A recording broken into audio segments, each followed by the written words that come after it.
And we've already got audio, and I believe we are already live. Let's see if you can hear me, and we'll begin. Is audio well heard? I believe so. Perfect. Very well. Shabbat Shalom, my dear friends, honorable judges, tribe of LVE, as well as everyone listening. On this so precious day of Shabbat, we are in winter, which just begun, but it started way before. But today it's hot. It's a precious day belonging to the last day of Kislev. Today it's on its way out. Today the moon will be seen. I invite every one of you to go out and see it because it'll be seen on that 30th day, whether we see it or not, but it'll be seen. So then your pictures are absolutely welcome.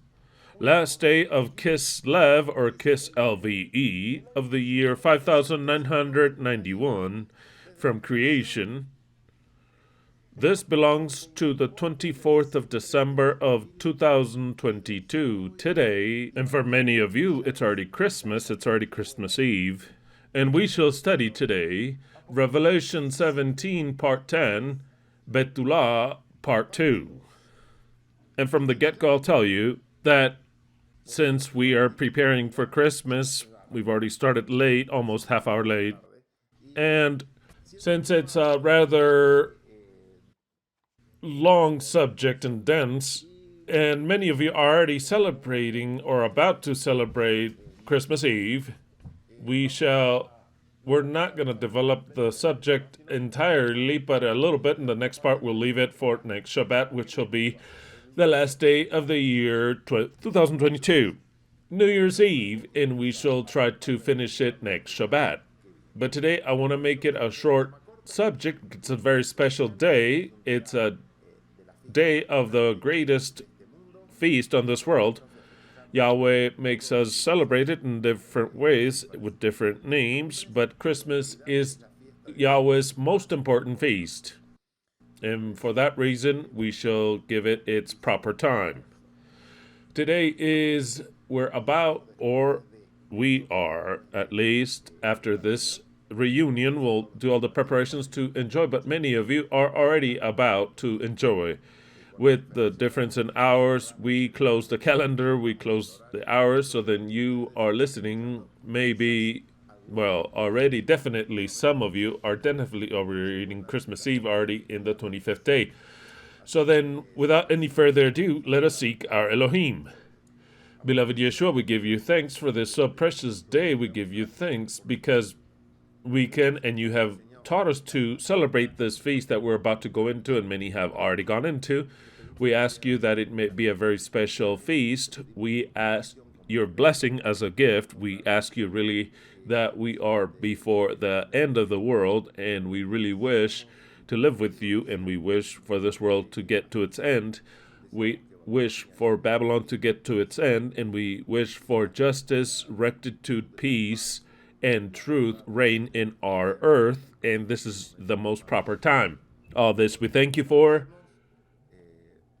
We go back to ask you the most immense and greatest gift for your children, your bride, is that you come back and that you give us what has been promised, that you give us the power to end with this system. And waiting for that, we shall celebrate Christmas in your name, Yeshua. Alleluia. The Lord has blessed with one more year of life the following members of the Eternal Truth, which are many: Carla Carolina Tzirit, Colombia; Ibelsa Biret Barrientos, Guatemala; Gina Marcelo Sopo Corredor, Colombia; Pedro Ceballo, the Dominican Republic; Mariana Macedo Santos, Brazil; Santiago Ricardo Gonzalez, Paraguay; Noemi Hernandez Cortez, Colombia; Marjorie Vargas Zúñiga, Ecuador; Ariel Stanley, Argentina; Diana Gisenia Andrade, Colombia; Lucila Alvarez Núñez de Golaic from the Dominican Republic; Tatiana Muñoz, Colombia; Jamer Quintero Padilla, Colombia; George Urbaez, the Dominican Republic, Anabela Lopez Mateo, Guatemala, and Emmanuel Fernando Ortiz, Guatemala. For each and every one of you, a great big hug on behalf of the whole eternal truth. Precisely, you are celebrating due to your birthdays and also because of Christmas. May the blessings of Yahweh, we may see him. Many thanks also to every one of you for all the gifts that you have given us. Many thanks for all the presents that I'm about to present to you quickly as possible so that it doesn't get to be too long. Also, many thanks to all those who didn't send us a gift but also sent us money present. Many thanks to every one of you.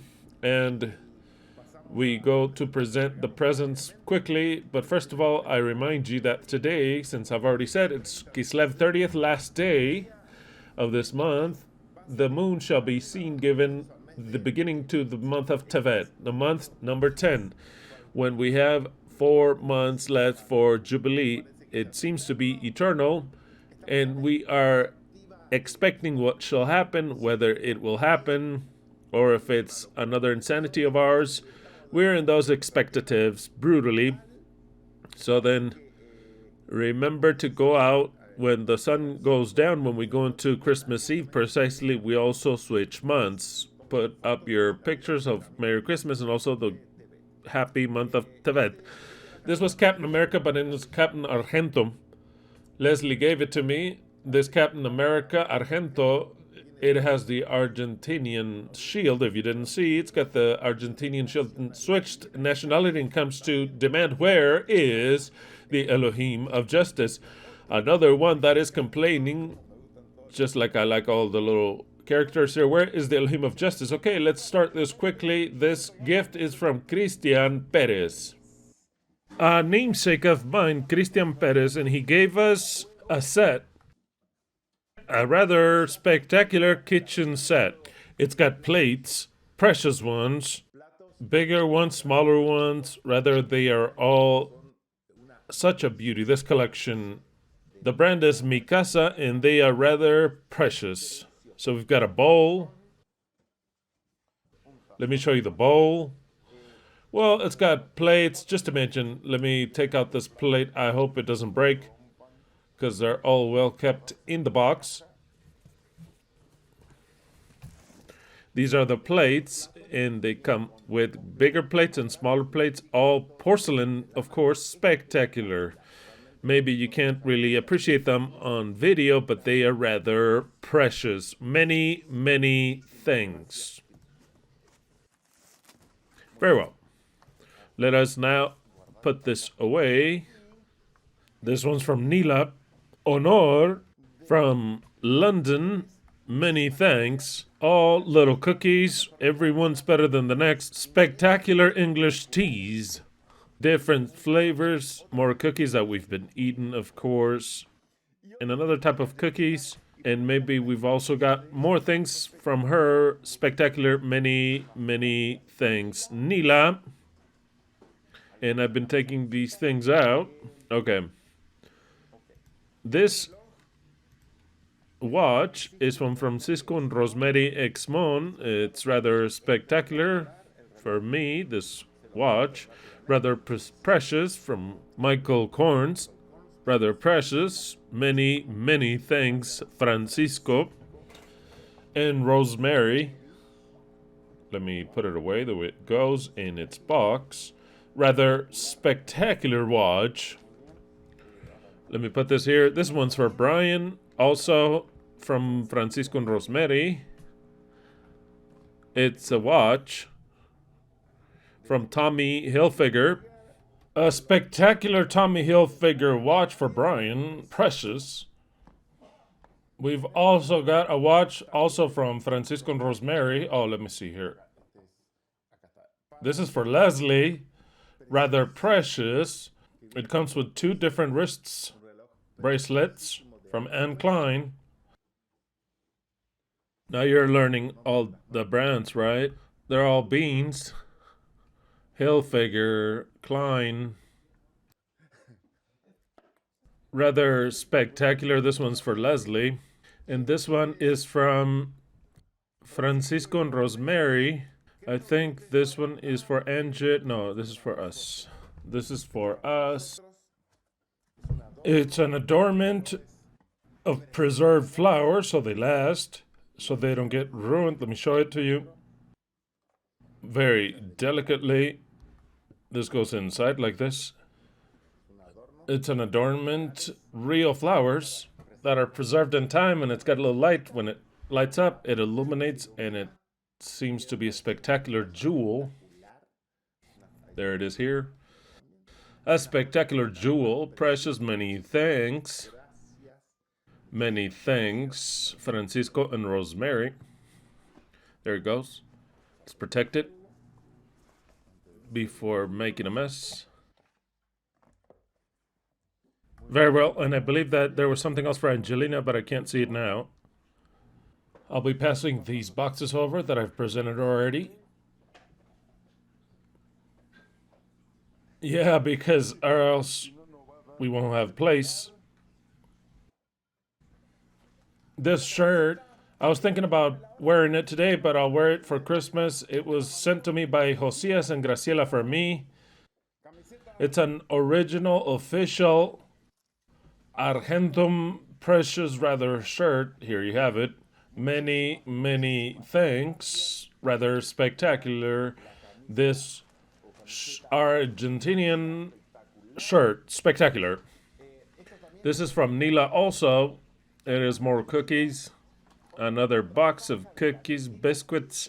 Rather spectacular, Nila. Rather delicious. You're not helping to keep my figure.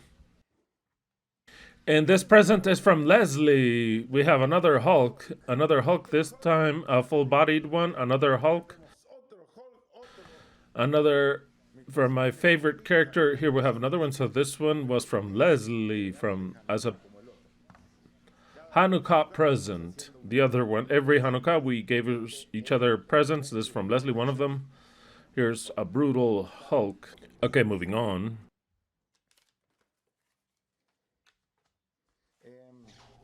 Here I have this that I believe it could be from Rosemary. I'm not sure for Angelina.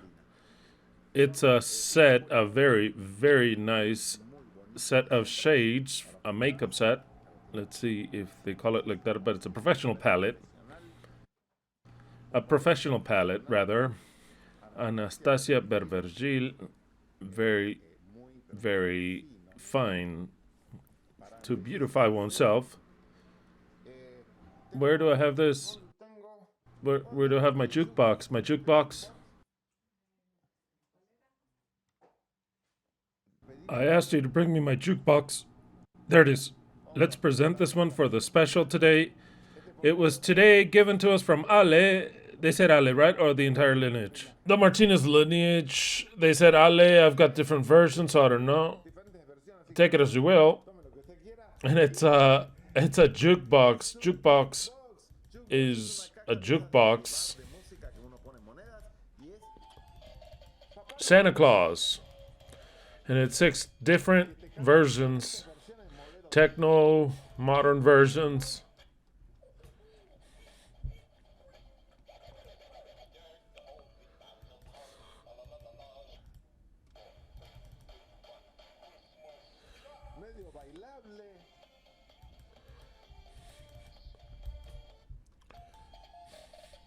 Kind of danceable. Spectacular. This is for the collection of Santa Clauses that we've got. Spectacular jukebox. Very, very many thanks, Martinez lineage. This is a present from Hanukkah. It had a baby. The little octopus that Angelina gave it to me had a baby, and it was pissed off as well. How else is it going to be? Sometimes he's happy. Sometimes he gets happy like this and shows you a smile. He shows you a smile. But he's learning from the mother that he has to be always like this, upset, demanding where is the Elohim of justice. I showed you the face, right? The happy one. Here's the happy one. When Argentina was a champion, he was like this. He was like this. But during the game, in every game that were unfair, he was like this. So this octopus had a baby. Thank you, Angelina. The octopus had a baby. Someone gave it to me. I don't know who gave me this. Remember that every time if you send something, give me the name of who's sending or a little card. Or if you buy it in Amazon, set it up as a gift on behalf of whom, or else I have not the least idea, and they give me a little Iron Maiden character, and it's the Seventh Soul or the Seventh Soul. Seventh Son of the Seventh Son. It's a brutal, brutal album, one of the best records.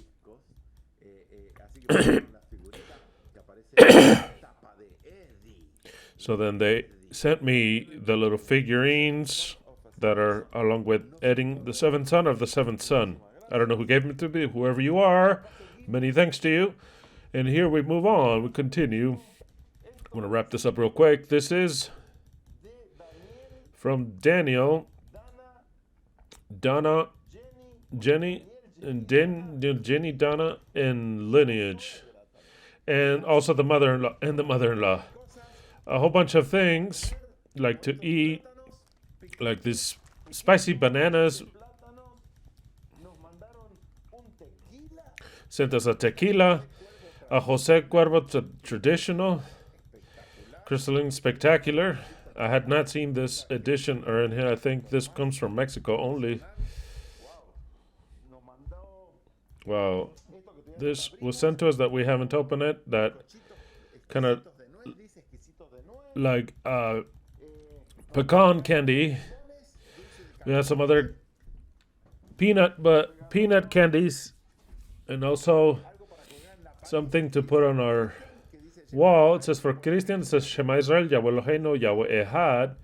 You put it on the wall. It's precious. It's ceramic, an adornment for the wall that says that Yahweh is one alone. He gave us this. I don't know who it's for, but I'll show it to you. It's kind of like, I don't know. For the tortillas, okay, for the tortillas then, to keep the tortillas warm, some more candy.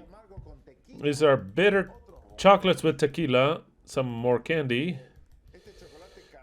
This is the carajillo chocolate with coffee and liquor. We'll put this here. We've also got some shirts that say Shema Israel, YHWH Eloheinu, YHWH Ekhad. Precious one. Black ones. Precious shirts. Wow. Excellent one. This one's large.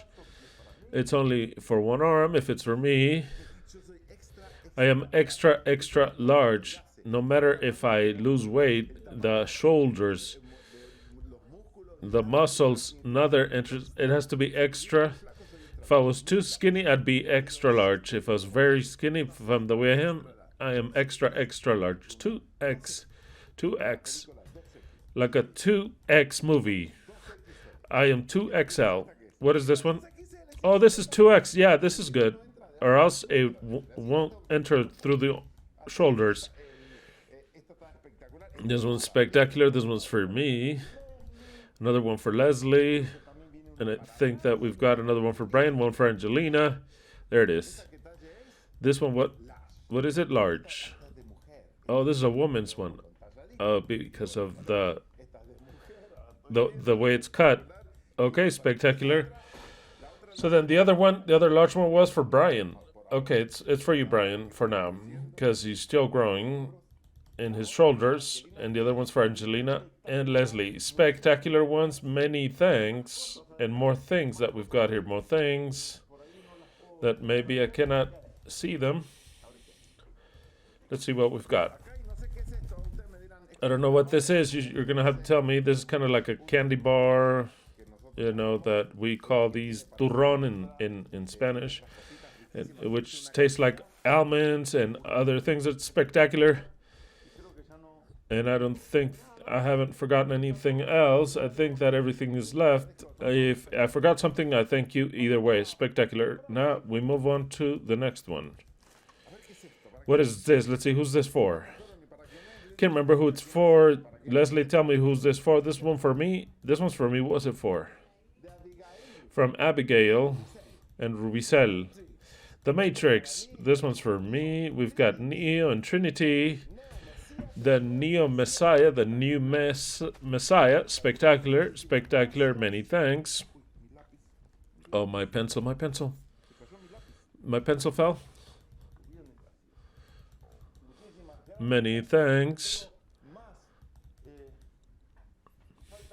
I think I have, oh, here it is.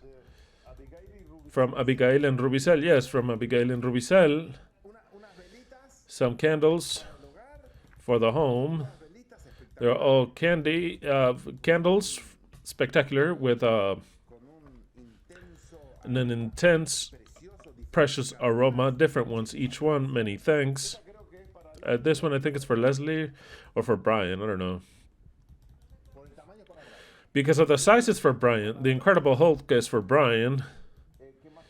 What else do we have here? This one's for Angie. Little octopus for Angie. Spectacular. He's very upset. What else do we have? And this for Leslie, which is King Kong. This for Leslie, King Kong. Many, many thanks. Very well. You can start to move this around, Leslie. Who gave me this here? Rosemary. Rosemary gave us something that is difficult to raise. Let's see. Because it's a huge box. Is that the way it goes, like this? Oh, it has nothing over here. Oh, okay. Okay, so then this is a massager for the feet. Put your feet in there, and it massages your feet when you're tired. We haven't tried it yet, but apparently it is spectacular. It tickles you. Very, very good. You've got all of them, right? Yes, I've presented that. Nobody said who's this from. Antonio en Guadalupe. Montes Moreno. Antonio en Guadalupe Montes Moreno. What do we find here? Oh, that's one from Hanukkah. Leslie gave me this thanks to these to put together, which I've already discovered one and solved it. The other one's very difficult, and if I undo it for now, I cannot do it back. So I'll try it later. So then some puzzles. Great, thank you. Leslie, my love. I don't know what this is for, but I'll show it to you. For Angie. Oh, nice, nice. A pullover, I don't know what you call these. I have to open one here. This one's for, and who's this for? Les, pay attention. Who's this for? Okay, one for me, one for Brian. One for me, one for Brian. With very warm pants. Just by touching them, I'm already getting warm. Christmas ones, very warm. And we move on. One for me, one for Brian. Wow, this is so warm. You know those very warm fabric, and I'm already transpiring when it's cold. We have something else for Leslie. A little cape, a little poncho, a poncho for Leslie. Spectacular. And I need the last one, which is Merry Christmas. What size is this? A huge one. Large. It's a large, but not large enough for me. I think it's going to be for Brian. Let's see. I'll try it later. Many thanks. Spectacular. Lots of presents that you said that didn't get here yet. Sometimes they are held back. The delivery service are going crazy. And then this one that just got here, which is from Nelson and Audrey and Belen. It is, of course, a Dom Perignon. And he told me specifically that I should drink it just for me alone. But in the card it said it's for everyone. So whom in person said, I'm going to give you one because it's precisely, they went to Guatemala for the feast. They said, I'm going to give you one and it's just for you. But in the card it said it's for everyone. So then we're going to enjoy it for everyone. We're going to put it in the fridge. A Dom Perignon for all the critics that criticize us that there's so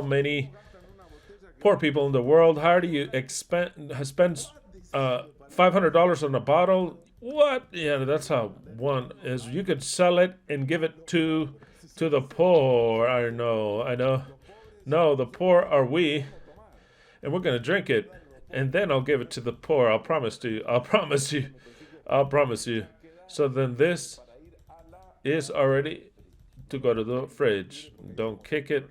Don't knock it over, because then we'd be in trouble. I think I've wrapped it up for today. We're going to have some more.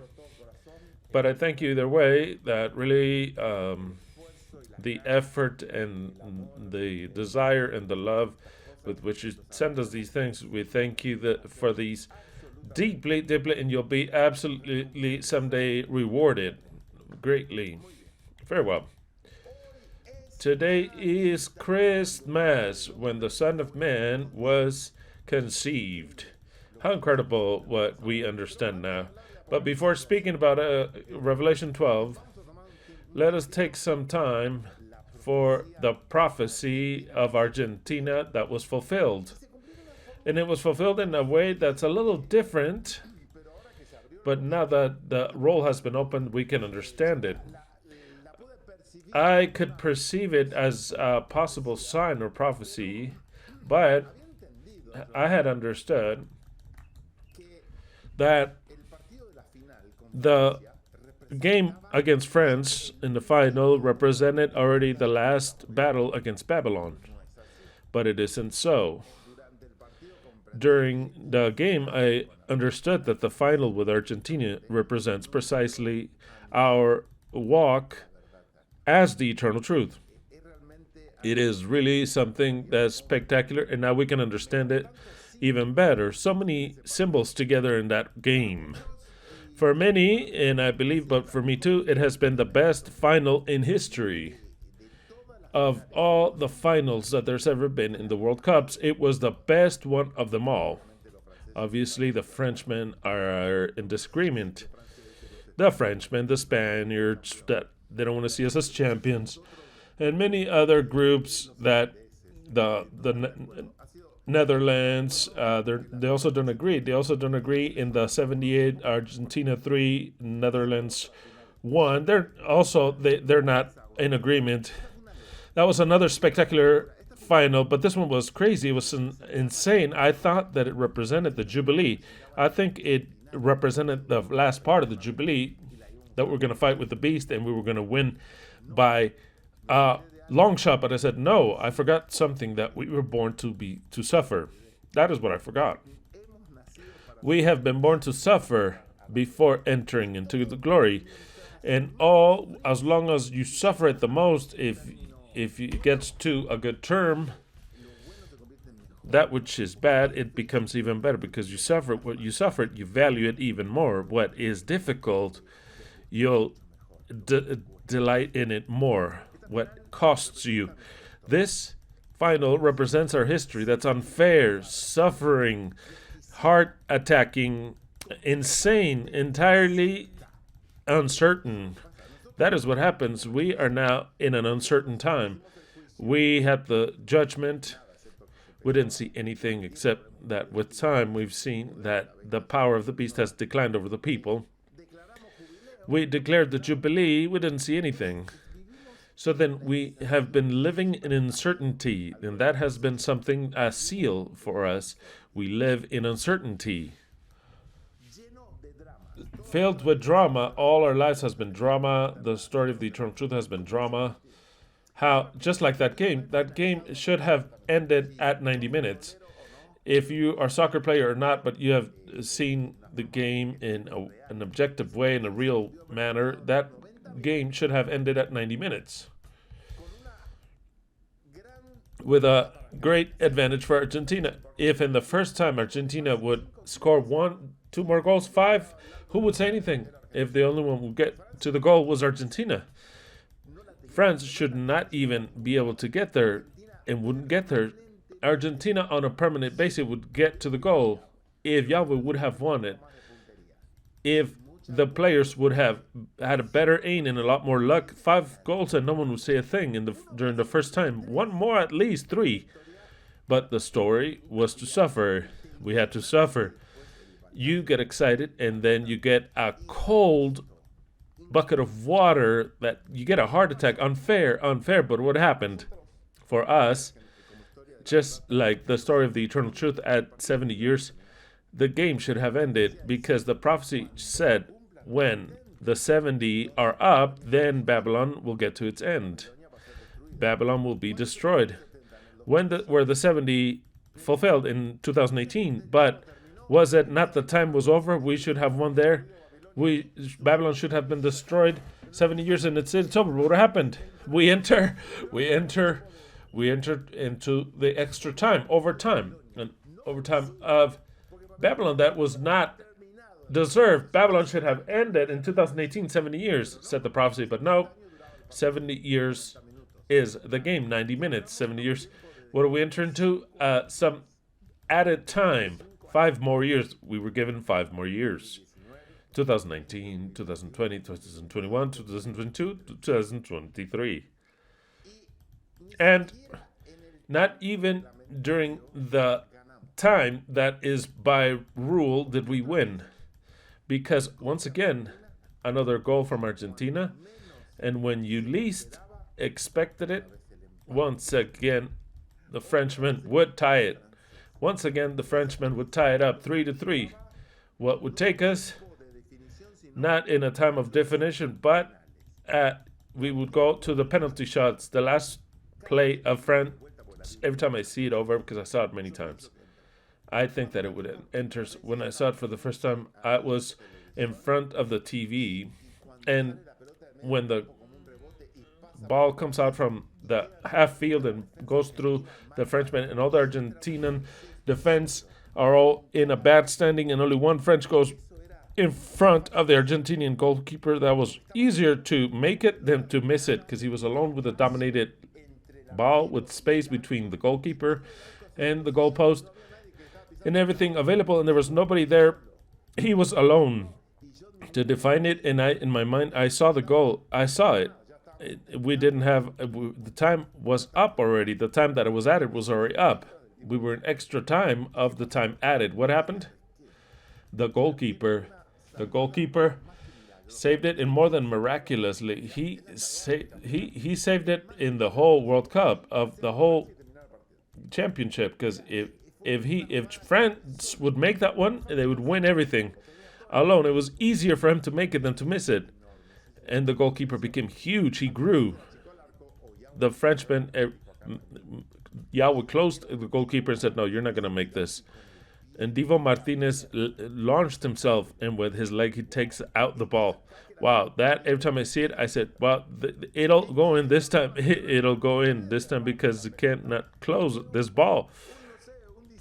I don't know. Just any idiot could make it. You can't miss it. Wow, that was more than right there. If it made it, it would be more of an injustice. This whole world would be an injustice, and forget about a redemption. But the ball could not enter. But so then I hope I'm waiting for another play when we're in front of the Red Sea. There's going to be something that would look like. And Divo is number 23. So then I'm waiting for something in number 2023. Something that you'll be like, what? And now, how did that Chapulín say? Who will be able to defend us? And that is where the Divo Martinez, number 23, 2023, stopping what would seem as the absolute death, as the maximum injustice. But that Babylon had the whole goalkeeper there, easy, but they will not be able to score because it's an Argentinian goalkeeper with the name 23 representing 2023 that it will not enter. That ball will not go in. And where do we go to? To penalty shots. And the penalty shots means how the game is defined. That's where we're going to get. What are the penalties? The penalty shots is kind of like the final part. This history will be played till the end with extra time because it should have ended in the year 70. Extra time, and I believe that the penalties represent the Jubilee. If you see how I said I want for Argentina to win 6-0 or 7-0, My number was 7, but I said, nah, I mean, he's not going to add 7. It only happens to Brazil.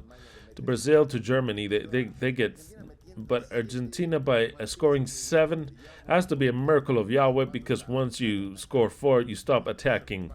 See, that's what happens. Nobody's going to score 7 on you. Nobody wants to score 7, really. You put 3, 4, and that's it. You start to play defensively, slower. So then I said 6, but actually the perfect number with 7 in the it was Argentina 7, scored 7, representing who is the owner of the millennium, representing the bride. It's the number of the bride, 700 judges, 7 churches, and all the things that are 7, right? The menorah and everything, right? 7 trumpets, 7 seals, 7 cups, and everything that's 7, right? Absolutely. The 7 menorah armed, the 7 days of the week, but the 7 spirits, exactly the 7 spirits. But Argentina scored 7 goals. 3 during the game. France, another 3. That's 6. Like in the 6th day, that is where the final game is played. The 6th one. But the final definition, Argentina 7, the one that passes the millennium, and France takes another 5. That is another 5. The beast was created on the 5th day. So then that number is for that. The beast gets 5 and the wife 7. So then I said, wow. It had to be developed that way in order to be understood. Interested that Lionel Messi, Leo is called Leo. Sometimes they correct him. His name is not Leo. I know perfectly well his name, Lionel Messi. But if you hear the transmissions in Spanish, they don't call him Leo Messi. They call him Leo. Or although we all know that his name is Lionel, but you're always like want to correct. Oh, his name is Lionel. I know his name is Lionel. But if you hear the transmission, his name is Leo Messi. It's not that I made a mistake, but it's a way of calling him to, because it's nice. Leo Messi doesn't sound so pretty, but Leo sounds better. They both mean lion. But for you, Leo Messi has a son that I didn't know, the last one, whose name is Cyrus. Ciro in Spanish. The other ones have biblical names. But Ciro, the last one, and you know when he was born? Cyrus in 2018, when Babylon had the 70th year. So then Cyrus was born in 2019. How interesting, right? That the son of Mary, the last one's name is Cyrus. How many kids whose name is Cyrus do you know? The youngest one, right? The youngest? The words of an Argentinian commentator were recorded in my mind, who said, we were made a champion from the hand of the Argentinian Messiah that showed us the way. That was recorded in my mind. We were made champions by the hand of the Argentinian Messiah that showed us the path. Spectacular. He could not have said it any other way. You say, wow, that's why I saw it all as a prophecy in the precise time. You know, this is the first World Cup that's played in December. They're all played in June or July. But this one, wow.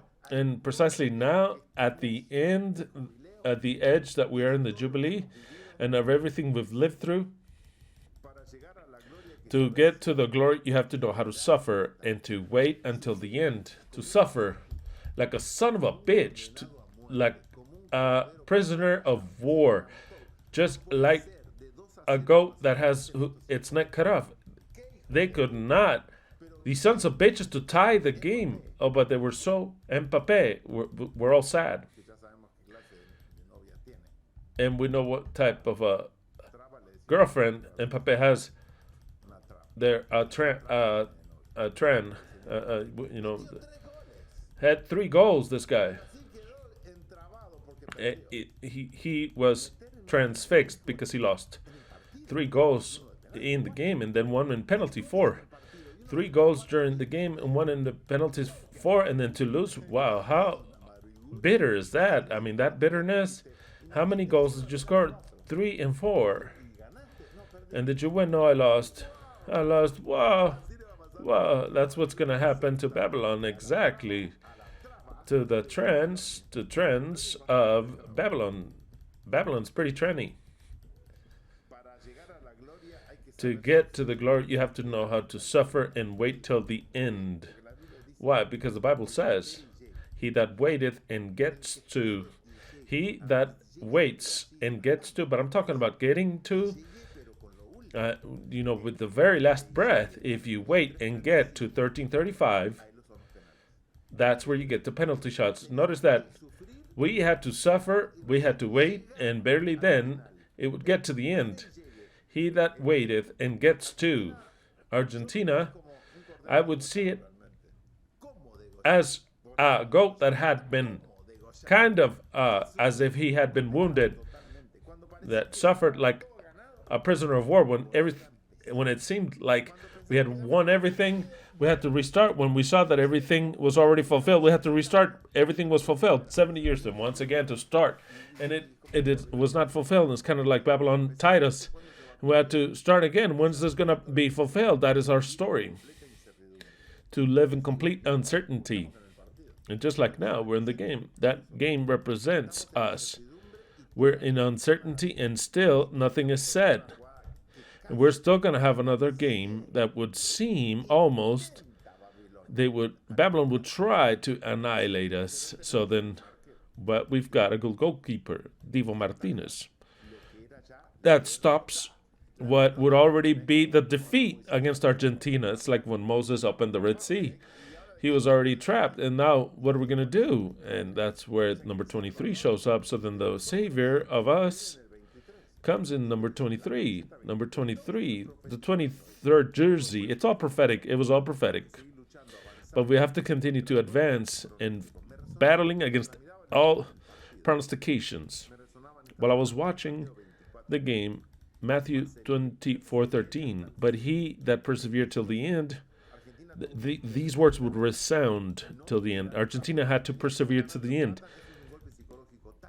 It's a psychological effect when you tie up. It's so great. You don't know what happens there. Because if you're losing and to be completely overwhelmed, to tie it up and you have it there, your energy goes up.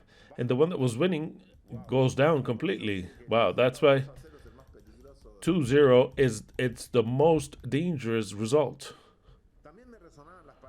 Also, the words that resounded the whole time while I was watching the game, I would think, or I would try, he would try to change the times in the law. France tried on a permanent basis. During 1,260 days, did you know that the game lasted 126 minutes, 120 in the reglementary time, plus 6 minutes of penalty shots, 126 minutes.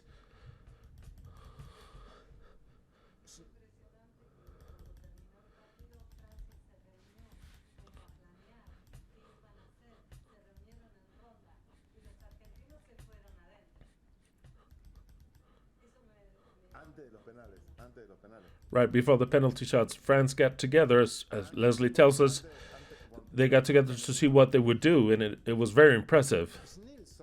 Schneerson, Rebbe Schneerson, who gave us the champagne, told me the other day, he said, there's something that made a lot of logic. I like what he said.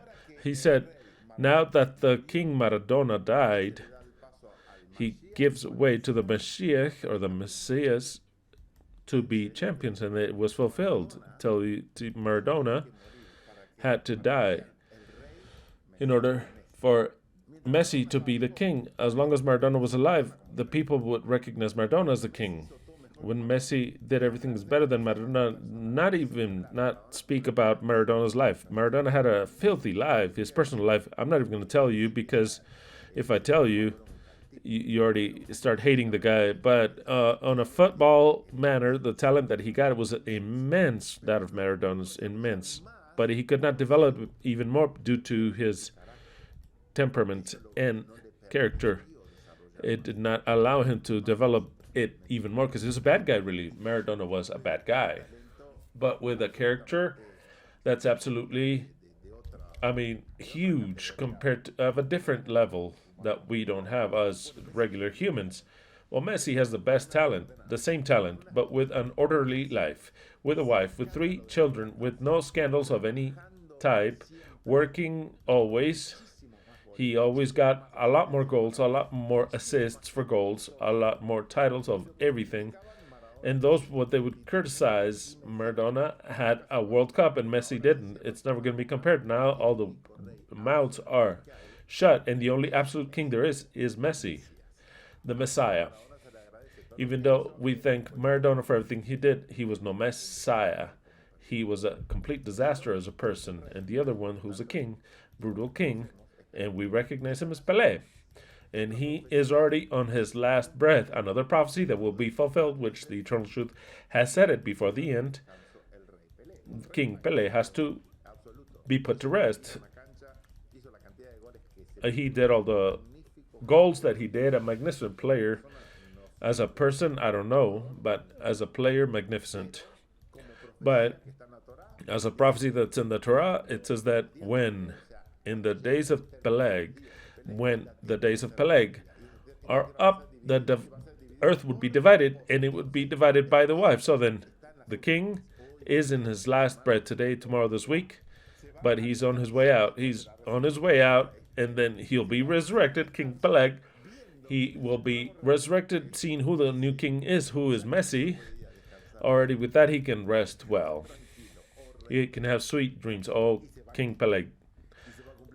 Relax, and it'll be fulfilled before we get to the end. It could be, so as to not ruin. It could be perfectly well. It could be perfect. What gives, same thing. The king leaves, and it'll be fulfilled. That prophecy that we've already said along so many years ago.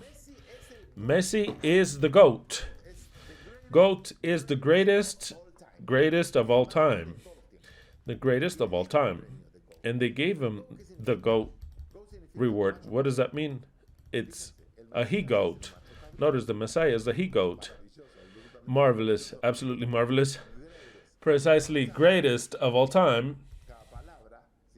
Each word means goat. If you put them together, it means the he-goat. Like as to say the Bethuwlah, the greatest of all time. Magnificent. Messi is Argentinian and he's the GOAT. And it's like you could see, how could that be? Absolutely, that's the way it is.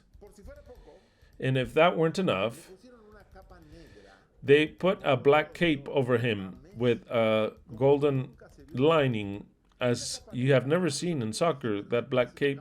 I said, well, that looks like the cape of a judge. The first thing that came to mind. Then they say that the cape of royalty, and it is given like a symbol of royalty and also of war to the braves and of the warriors. You give them that cape, but I thought it was that of a judge.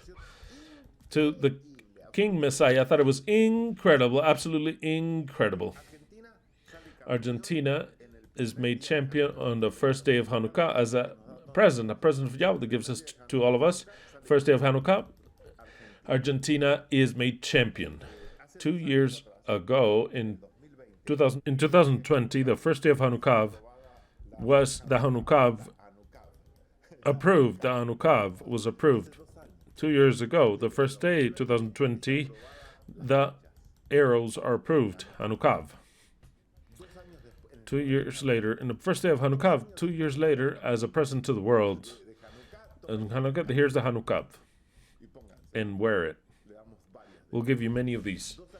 2 years later, Argentina is made champion. Incredible, absolutely marvelous. Well, that is what I have to say about the game. I think that it's a prophecy fulfilled. It's not that we have more faith that it'll be fulfilled. We live in a complete uncertainty. Just like when we watched the game, we didn't know where it was headed. It was impressive how the ball would go from one side to the other, to suffer and to suffer. And that is what we're going to do. That's what I can guarantee. Suffer and suffer. And suffer uncertainty until it is fulfilled. And then off to celebrate. But the uncertainty, we have it up until the very last minute. Until the very last goal. That's how it shall be. Very well. It's enough about Argentina. Another detail that we talked about during the table when I told you the bride of Yahweh was Argentinian. Argentina has a very special characteristic. that is not had. I'm not going to say all the rest of the countries, but at least Argentina has a characteristic that is very special. It's that in Argentina, it's a mix of Spaniards, Italian, Jewish, German, Polish, Russians, Arabs. We call them Turks. We call them Turks, not Arabs. Turks. Anything that's Arab. From Yugoslavs, what do you call the Yugoslavia doesn't exist, but the Serbs and the Croatians, of course, and I had from all those races, I had Peruvians, friends of all that, Bolivians, Chileans, Bolivians, and of course, in the base also of Argentina, which is a little bit of the indigenous race that was there. All that, and with very little of a black race. There were very little. That whole mix is what formed Argentina. We're not a race that's pure per se from one place. No, it's a mix. Yeah, there was. But the mix was a little bit, there's a little bit of a mix. Yes, there's a little bit of the mix. Now, the wife of Yeshua, the wife of Yahweh, which represents Argentina, the silver argentum, is also in the same way because it's made up by all parts of the earth. All the parts of the earth, of all the races. All of America, a lot of countries, even Japan.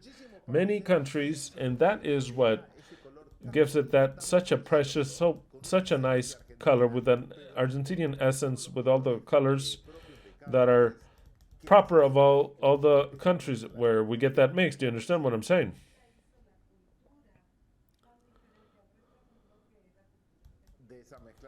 From that mix we get the culture, and from that mix we have this culture, LVE. That's why I'm telling you that it's just so prophetic. Some of you maybe did not understand what I said, or my words that the wife is Argentinian. The majority of you, yes, and I'm happy. For those of you who didn't understand, I'm sorry for you, because you're too short-minded. You're still nationalist. I noticed that from many countries, especially some, is more difficult. As for example, Spain. It's more difficult for Spain to recognize and to say, I'm Argentinian. Spain is also a mix of races. Spain is a brutal mix of races. There's no such thing as, original from Spain. No, you have, Spain was almost empty, and then Rome sent over almost all the Jews there. Precisely to that peninsula, he sent the Jews were exiled from Jerusalem, ended up in Spain. Then the Arabs invaded them. Then another type of people were invaded. It's such a mix. Spain is nice, beautiful. Exactly. Spain was the land that Yahweh chose to conquer America. So then the Spaniards have to feel not our mother, but rather proudly Argentinian. And that's how I tell you. And part of, and it's difficult because you feel like our mother. Yes, we all come. If we come as a mother, go to Israel.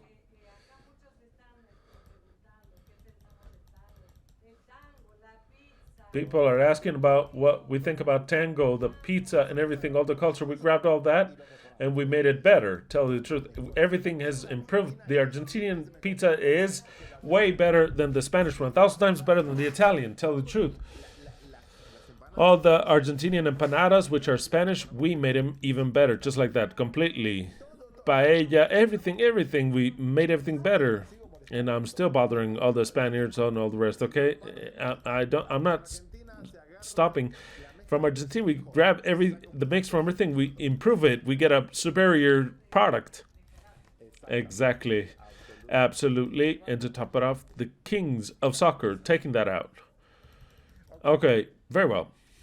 I wanted to comment that because I thought it was comical that some even get upset. Don't get upset. The bride of Yahweh is Argentinian. It's Argentinian. Malachi says it. I came to purify the argentum. The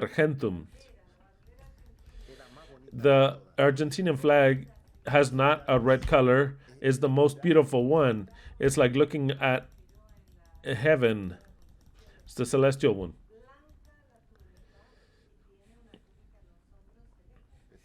Exactly. No, the Argentinian flag is just so beautiful because it's like looking at heaven. It's looking at heaven. Celestial. Celeste is not blue, it's celeste and white. And the sun in the middle. Wow, absolutely beautiful. It has no red because red means blood. All the flags that have red is blood. All of them. All the flags that contain color red mean it's a country that is bloody. All of them. Absolutely. The US of A, England. Just with that, I tell you everything. But because every color has its own meaning, every color does. But the color of heaven, of the sky, is something beautiful, absolutely beautiful. It is the most beautiful flag on the earth, completely. If I had to choose a flag from the earth to represent the eternal truth, there's no other flag that's more beautiful than that. With the sun, it's like the woman. The woman is dressed. It says, well, we're about to study, the woman is dressed of the sun, it says. And is dressed of the sun. Directly, we could see a woman wrapped in an Argentinian flag. And you say, is she dressed with the sun? Yes, because she has a sun. She's dressed with the sun. Literally so. Dressed with the sun. Because you can imagine that the sun illuminates you. I understand that. But if somebody says, she dressed like the sun, what should she put on? A sun. And it says that the woman is dressed with the sun, illuminated, however you want to see it. But the Argentinian woman, there's nothing more beautiful to see. The sky, every time I look at the sky and the clouds, I see the Argentinian flag. It's not blue, it's celeste, the color of the sky. That's why the Argentinian jersey, we call it the Albi Celeste. The Albi Celeste. Because everybody is wearing right here the Argentinian shirt right here. I'm the only one that doesn't have it. Everyone has it. Yeah, as the color of the sea, as Leslie says, and although the sea is a little darker, but the color of the sky is celeste, and we want the sky. You're going to understand this even more. I'm about to explain very well. Shema Israel, Yahweh Eloheinu, Yahweh Ekhad. Hear, O Israel, Yahweh our Elohim, Yahweh is one alone. John 8:31-32. Then Yeshua said unto the Jews who had believed on him, if ye remain in my word, then ye shall be truly my disciples, and ye shall know the truth, and the truth shall make you free. The truth makes you free. His disciples, they were not disciples because they're not truly his disciples. He says, if you follow my words, someday you'll be truly. They weren't true disciples. That is what he himself says. What if I tell you, if you understand everything that I say and follow my words, then you'll be my truly disciples of the eternal truth. I'm saying that for now, you're not. You have to do more things to become. And you shall know the truth, something that you don't know. It's if I tell someday you'll know the truth, what am I saying? You don't know the truth. And the truth shall make you free. What am I saying? You're slaves of lies. You're slaves. But then the disciples, they died as slaves to the lies. They died without knowing the truth because it was not their time. Proverbs 21:25-2, and this it becomes even more important today, just like every Shabbat. Proverbs 25:2, it is the glory of Elohim to conceal the word. The word is concealed, sealed, covered. Yet it is the glory of the king, just of the king. And now I can say the king, a Messiah. It is the glory of the king. It is to search out the word, to break that cover, so then all who are not kings cannot access to me. They can access on the cover, but not the truth. They access to the cover. And what is the cover? This is the cover? No, this is not the cover. The cover is within, and every phrase is a cover. You have to learn to enter into that cover in order to know the truth, but only that is a glory that the kings, no one else. Very well. Malachi 2:17, and that's why all these are here. You got the Incredible Hulk, you got the Argentum captain, you got Eddie with the Argentinian flag, you've got them all. And you've also got that little tiny pulp octopus. How could the other one was the octopus, little octopus. This is the son of the little octopus, little tiny one. You also got this one. He's also upset. Let's put him right there over the flat earth. He's also upset. He's upset. He's very upset. There it is. He's covering the flat earth. He got onto the dome. He's upset. Why? Because they're asking for justice, and we're in the game. In the game, I was asking for justice. Why isn't it 5-0, 3-0 at least? No, goal, tied. Fucking shit. I cannot believe those sons of bitches got their, super goals. I'm not arguing. If it was a penalty, anything, it was all legal. The arbiter was marvelous. But the injustice of the judge, of the game itself, but in the end of it all, there was justice with the ball that the Divo Martinez takes away. Wow. Every time I see it, it gives me a heart attack. Once again, watch it in slow motion after my words. Go and watch that game, the last one of France. It gives you a heart attack, an actual heart attack.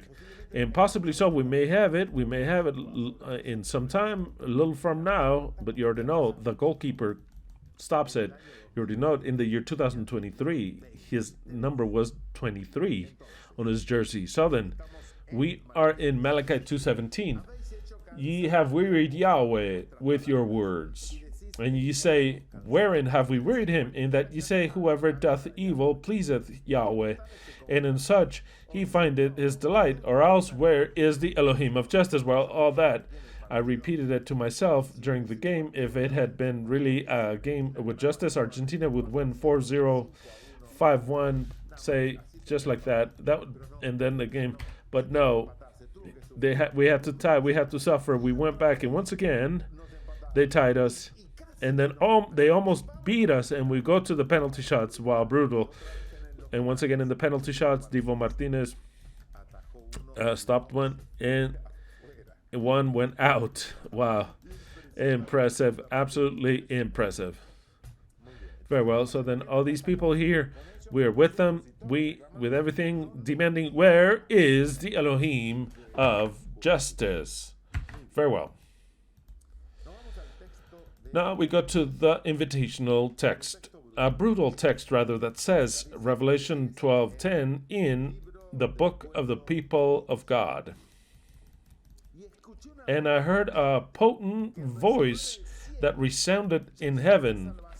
Salvation has gotten here, the power and the kingdom of our God, and the sovereignty of his Messiah,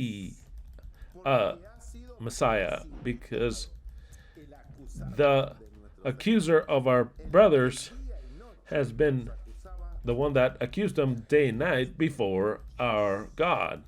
Well, what a brutal text, rather. What a rather brutal text. I don't know if today we shall study it or not. I don't know. Very well. We start off with the subject.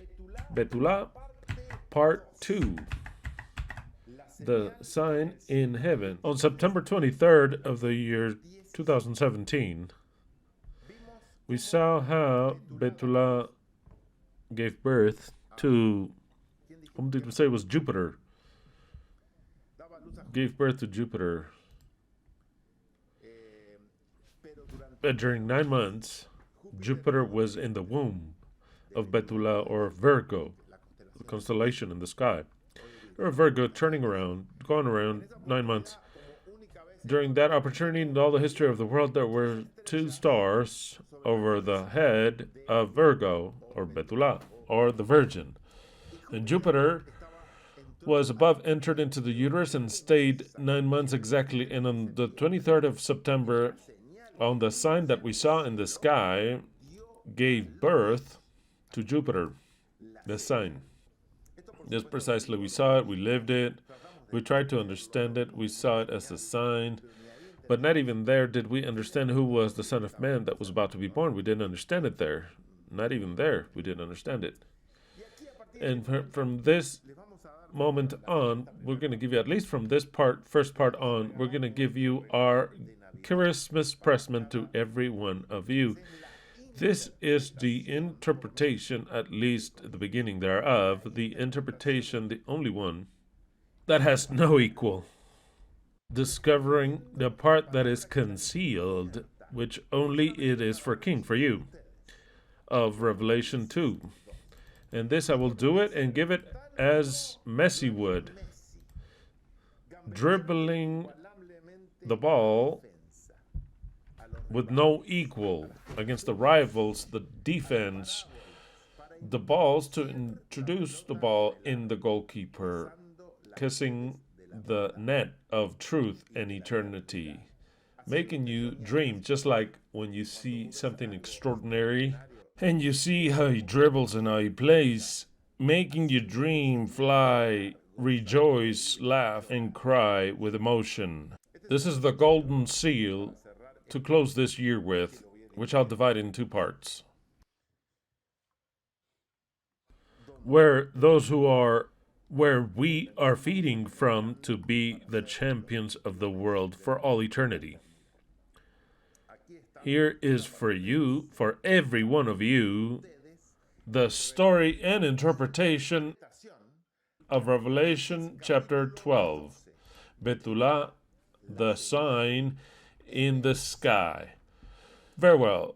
1 hour and 9 minutes.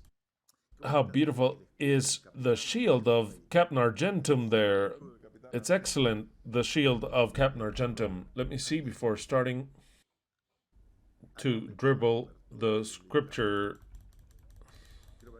to see if we have likes as a present of Christmas.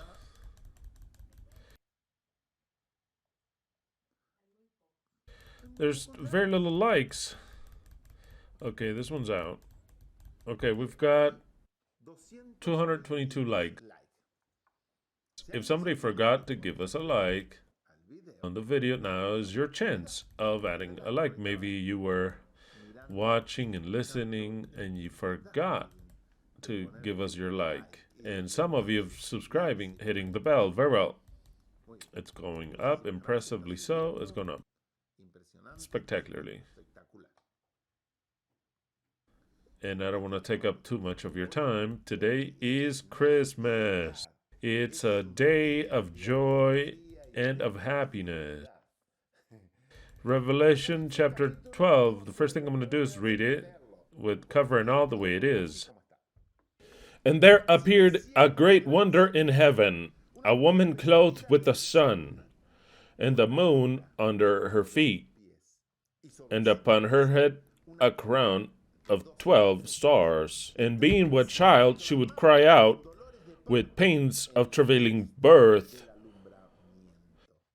And there appeared another sign in heaven, and behold, a great red dragon, having 7 heads and 10 horns, and 7 crowns upon his heads. And his tail drew the 3rd part of the stars of heaven, and did cast them to the earth. And the dragon stood before the woman, which was ready to be delivered, for to devour her child as soon as it was born. And she brought forth a man-child, who was to rule all nations with a rod of iron, and her child was cut up unto God and unto his throne. And the woman fled unto the desert, where she hath a place prepared by God, that she should be fed there for 1,260 days. And there was war in heaven.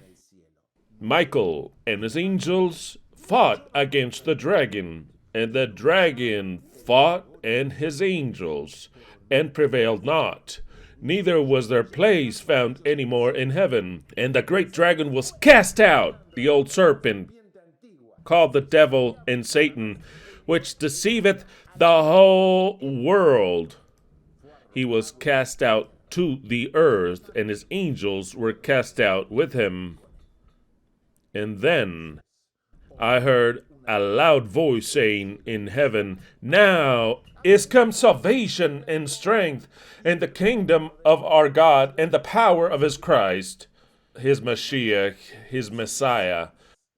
For the accuser of our brethren is cast out, which accused them before our Elohim day and night. And they overcame him by the blood of the Lamb, and by the word of their testimony, and they loved not their lives unto the death. Therefore, rejoice, ye heavens, and ye that dwell in them. Woe unto them that dwell upon the earth and the sea, for the devil has descended unto ye with great wrath, knowing that he hath little time. And when the dragon saw that he had been cast out to earth, he went after the woman that had given birth to the man-child. And were given unto the woman the 2 wings of the great eagle, that she should fly from before the face of the serpent unto the wilderness, where she is nourished for time and times and a half a time. And the serpent cast out of his mouth after the woman water as a flood, that he might cause her to be carried away of the flood. And the earth helped the woman. And the earth opened her mouth and swallowed up the flood which the dragon cast out of his mouth. And then the dragon was wroth with the woman and went to make war. See, you don't know the interpretation yet. And so the dragon was wroth against the woman and went to make war with the remnant of her seed, which keep the commandments of God and have the testimony of Yeshua HaMashiach. So there you have it, the entire prophecy. It would seem to be simple. Everyone understood it, right? You can all understand it. You all understand everything very well. Well, this is a cover. What I'm about to now explain is kind of like those games that there's no way to go through and the geniuses get past. There's no places to score, and the geniuses score. There's no place to even invent something for a common human, that is. But Messi comes along, and something happens and scores on you. Well, this is the type of interpretation that you'll receive. You have to listen to this more than one time. I've always told you, but it's important. To understand this prophecy, it's been months that I've been studying it on a permanent basis. I didn't tell you, but I wanted to understand it. I asked Elohim for wisdom, but you know that Elohim doesn't give me visions. I don't hear voices or absolutely anything. But in my mind, I start to understand things. And in my mind, I started to understand symbols that I could not comprehend before. Because every interpretation, Christian interpretation, non-Christian, or anyone that dare interpret this prophecy, they don't have the true interpretation. First of all, because they're not a king. They're not Messi. And it's not for them. This prophecy, I want you to see it many times over, this interpretation that I'm going to give. Because it's really simple. It's really simple. As like when you see someone dribbling, it would seem simple. It would seem that it was always there. So simple, the way of playing. So simple, this interpretation. But different to what you already had. So then, this could cause shock. This could cause a cognitive dissonance. But the thing is, you could be like, I don't understand it because here it says. You can skate there for a while. No. What Christian says, I see it differently. It cannot be my whole life I saw it a different way. For me, it's something else. But you have not been called to interpret. Let's start there. You're not the one in charge of giving the scriptures. You're not Cyrus, so then that's fine if you have a different interpretation. That's fine. But that doesn't mean that you have the truth.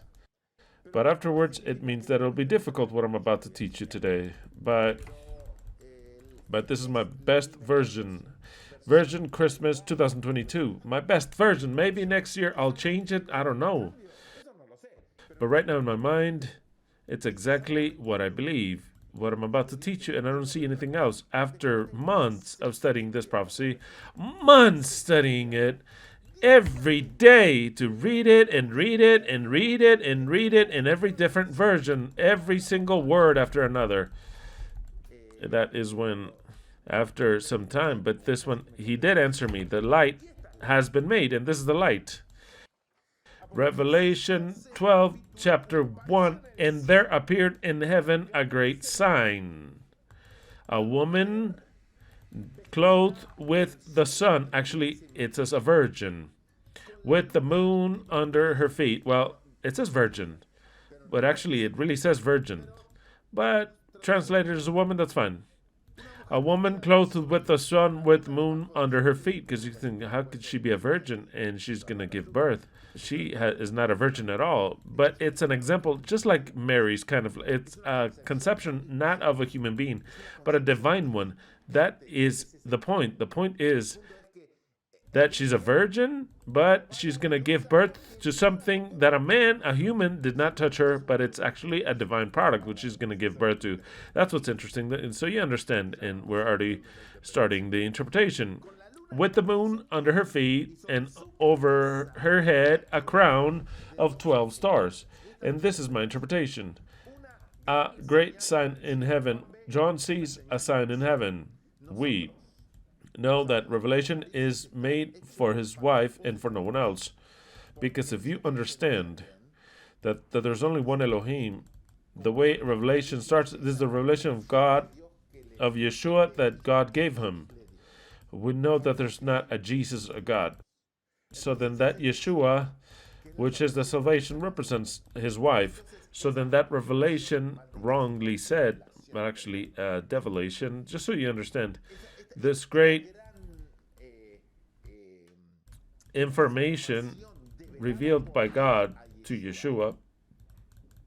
The only way of understanding that text, only we understand it, no one else in the world, that it is a develation of our husband unto his wife. In that case, Yeshua means salvation of his wife. So then this prophecy, this revelation is for his wife. The rest of the world's not going to ever understand it. They're going to think that there's a father and a son, and that at some point in time the father gave this information to the son that he didn't have. Do you understand what I'm saying? And that and all, they say that they're eternal and that they are three gods. That and all, how could that be? That one being God, he doesn't know some information. The father has to give him something.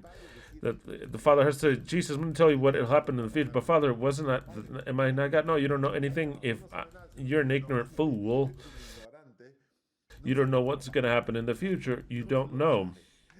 I have to read it, even if I waste some time. Let's go to Revelation chapter 1. Or Jesus, either Jesus is really an ignorant fool and the father treats him like an idiot, or here it says something else. The Christians don't notice this because they're not kings, of course. It starts off the revelation. What revelation? Something that will be revealed, shown for the first time, that was not understood before. It is the revelation of Yeshua HaMashiach, the revelation of Jesus Christ. Very well. If it would stop there, it would say, oh, Jesus Christ, Yeshua HaMashiach is going to give us something. Jesus the Mashiach is going to give us something. No, it doesn't say that. This is the revelation of Yeshua HaMashiach that God gave him. Which means that before God gave it to him, he didn't have it. That Jesus Christ, that Christian one, listen to the eternal truth understands this perfectly well, but that Jesus Christ that you worship and you think that it's one different to God, that you have God the Father, God the Son, and that Jesus Christ. At that point in time, that Jesus Christ, you see that it was not God with all the words, because he didn't know what was going to happen in the future. Until the Father tells him, look, son, Jesus Christ, I'm going to show unto you what's going to happen. So then Yeshua says, oh, Father, oh, that's great, because I'm an ignorant fool, and I don't know what the fuck's going to happen. You don't have to use that language, son, but I'm hot because you always know anything. I don't know shit. I always live in uncertainty. I'm living the final Argentina, France, or whoever. Son, shut your mouth. Thank me that they called you God the Son down there. Like all the Christians do, they worship you as God the Son. But you're an ignorant fool. You don't know the date in which you're going to return. What did you tell them? Not even the Son knows. It says the date, not even the day, nobody knows. He says, not even the Son, in other words, not even me, neither the angels in heaven, only my Father. You know, my son, that I watch all of the information. I give you the necessary base because you're an ignorant fool, and the information will be bad for you. So then what we're going to do is that I'm going to be giving you the information and the measures that you need it, and so then you send it to them through an angel or something to the people, to these ignorant fools down there. Do we agree? It says, okay, let's write it that way.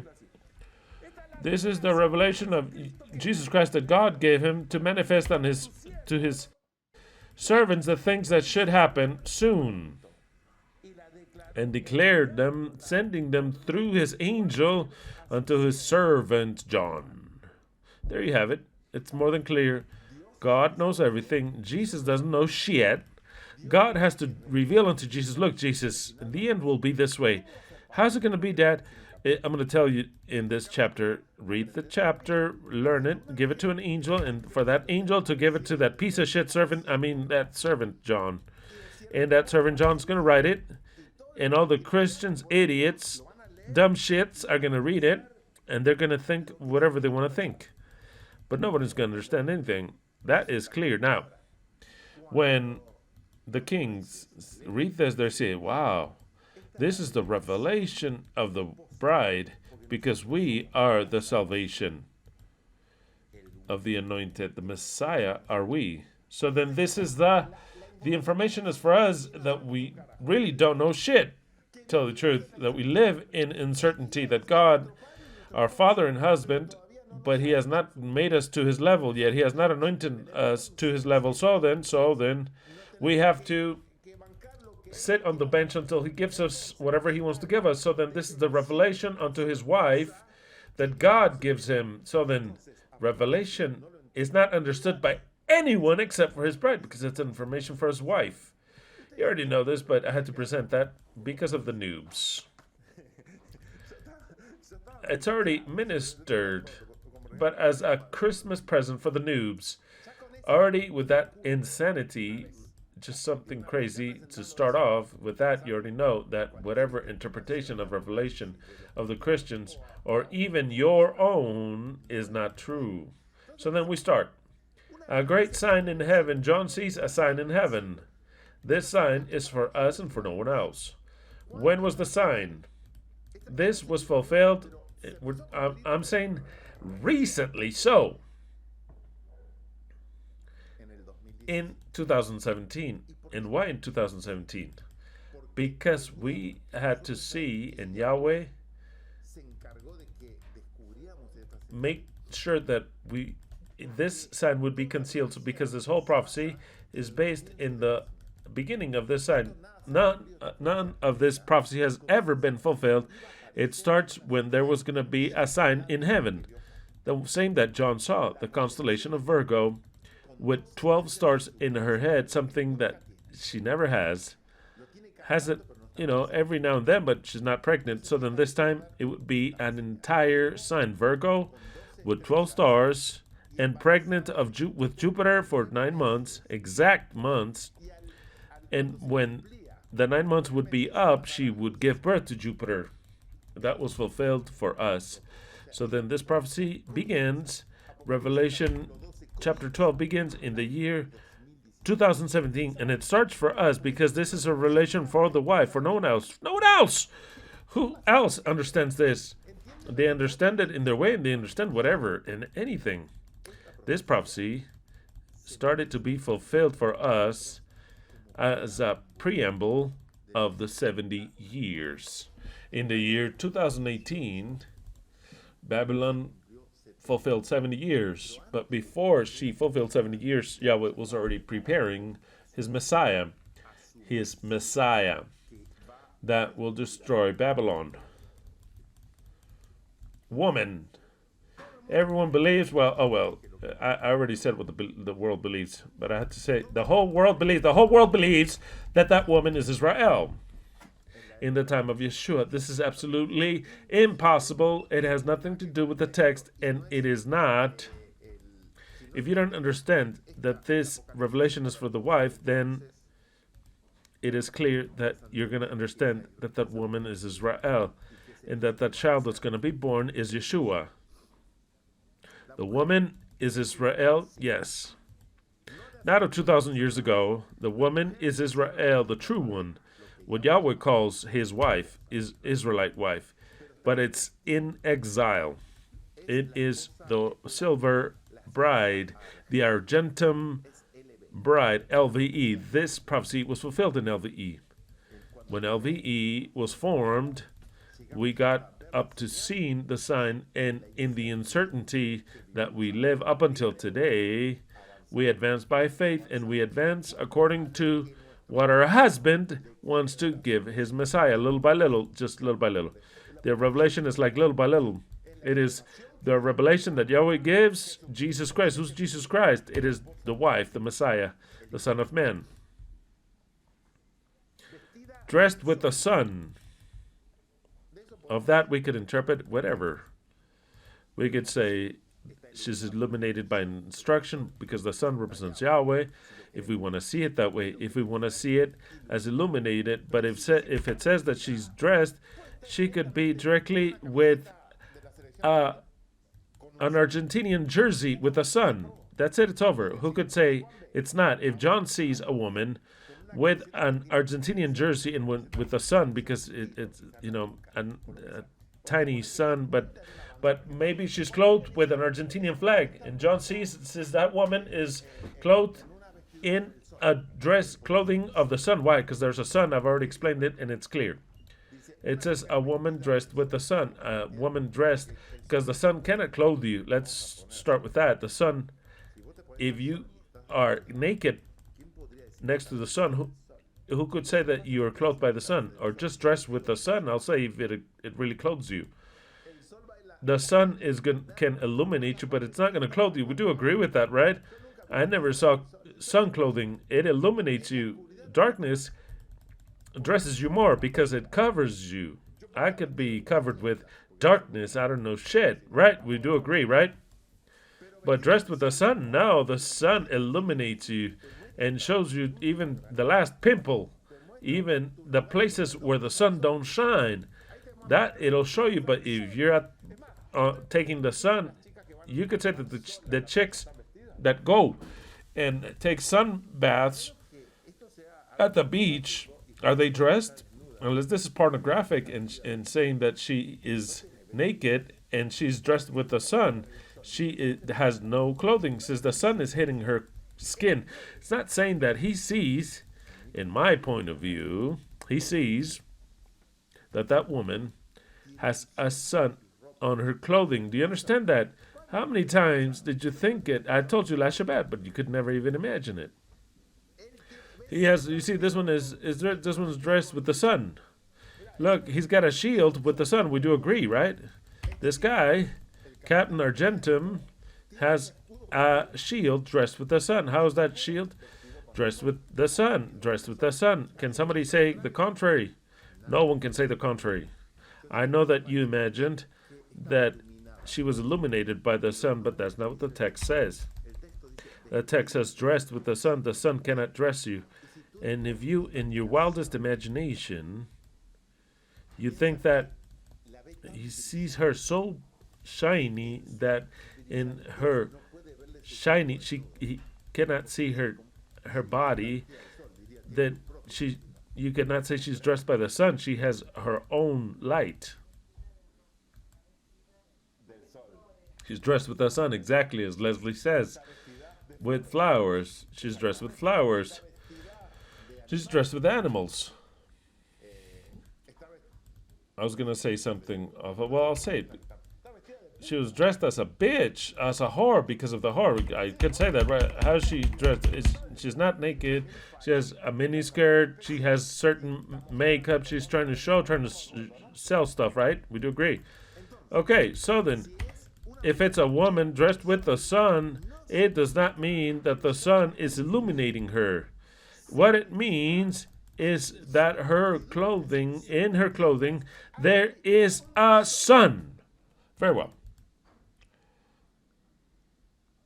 Now it says, under her feet, there's the moon under her feet. What does this mean? Well, this is already different. It's not part of her clothing. She is standing. If it says that the moon is below her feet, what it means is that she stands firmly on a symbol. We have to discover what the moon is. Well, the moon, we could say, and this obviously is an estimation, we could say that it represents the calendar of Elohim. I've said it many times before, because when the moon comes out, we see when the months start. If the moon does not show up on the 29th day, we can't say that the months start. So then all the feasts subsequently so they are based in having seen the moon, not the sun. In having seen the moon, we do agree, right? So then the moon is related with when the month begins, and therefore when the feasts begin, because it'll depend if the moon has been seen or not. We do agree, right?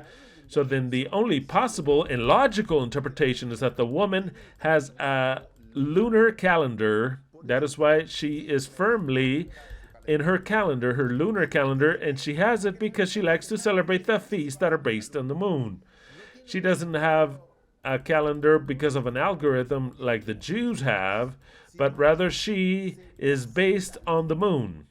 So then all her calendar is firmly based on the moon. That is an interpretation that we could take. The other one that could possibly take one aside from the, for me that's the best, is that the moon represents the wife. If the sun is Yahweh, the moon represents the wife. So then there you have both, because we've got the sun, the moon, and the stars. The stars are the children.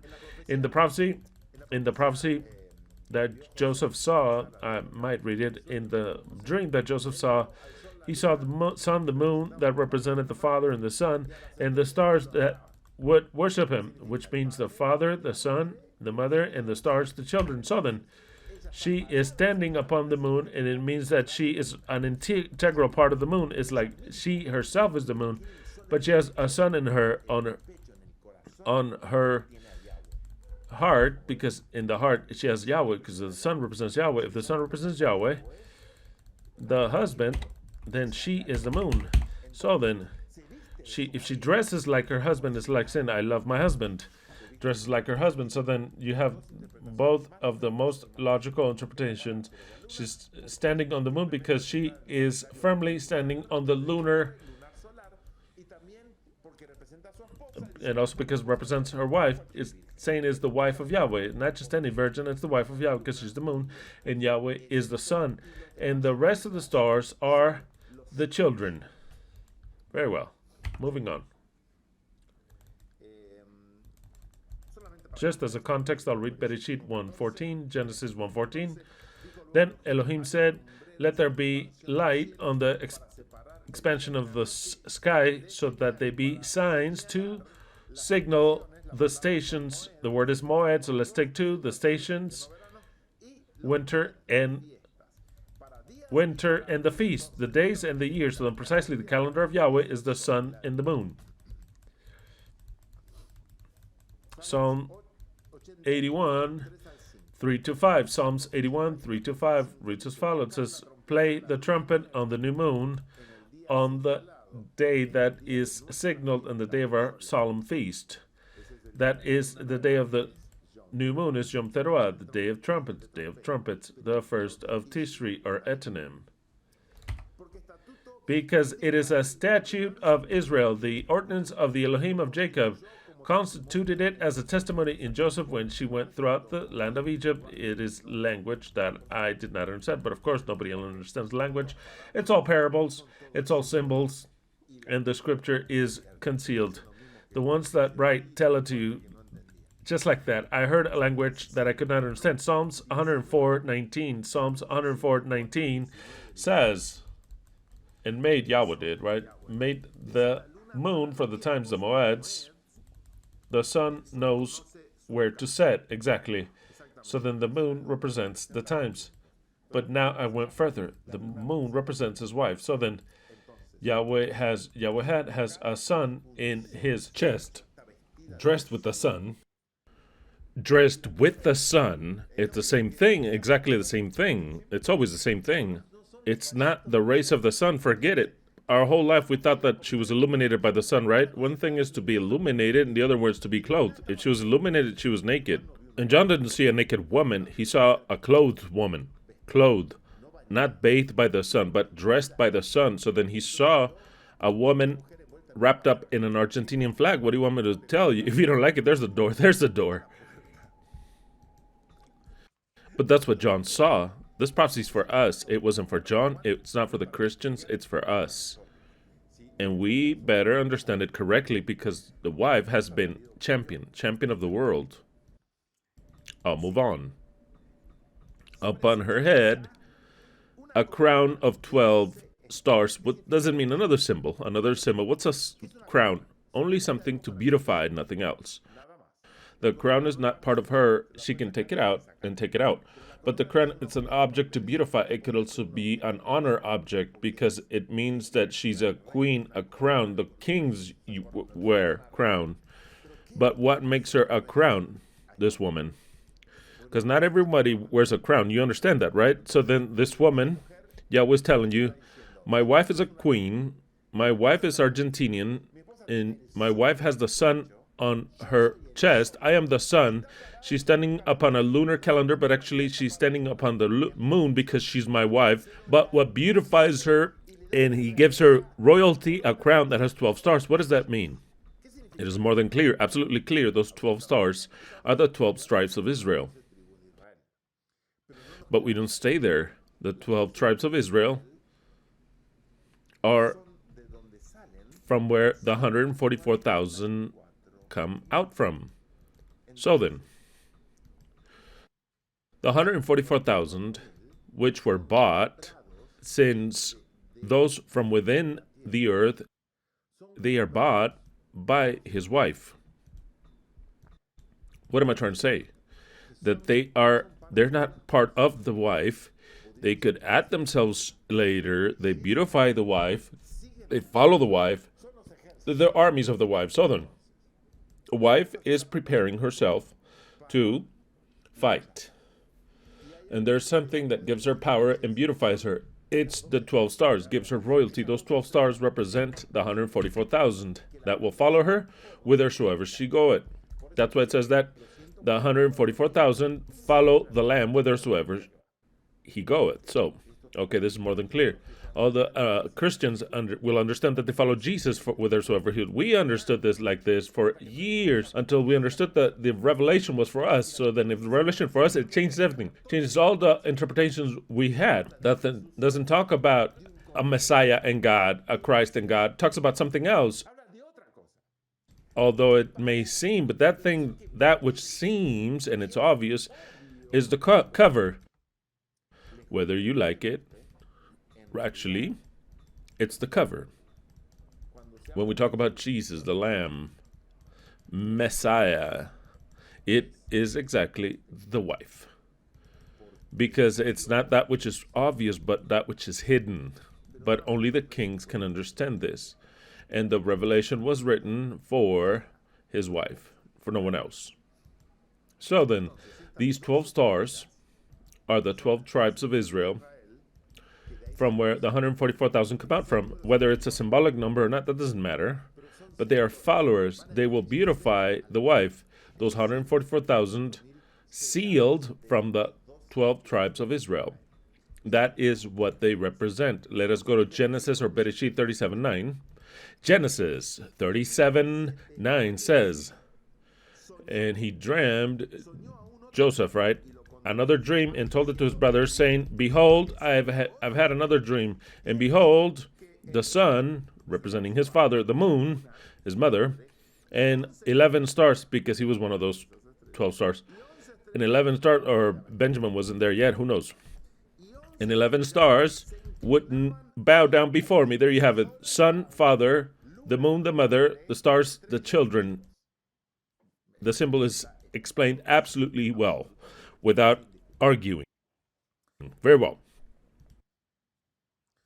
So then, these 12 stars, they are placed on her head as a crown. They are the 144,000 that follow the wife whithersoever she goeth.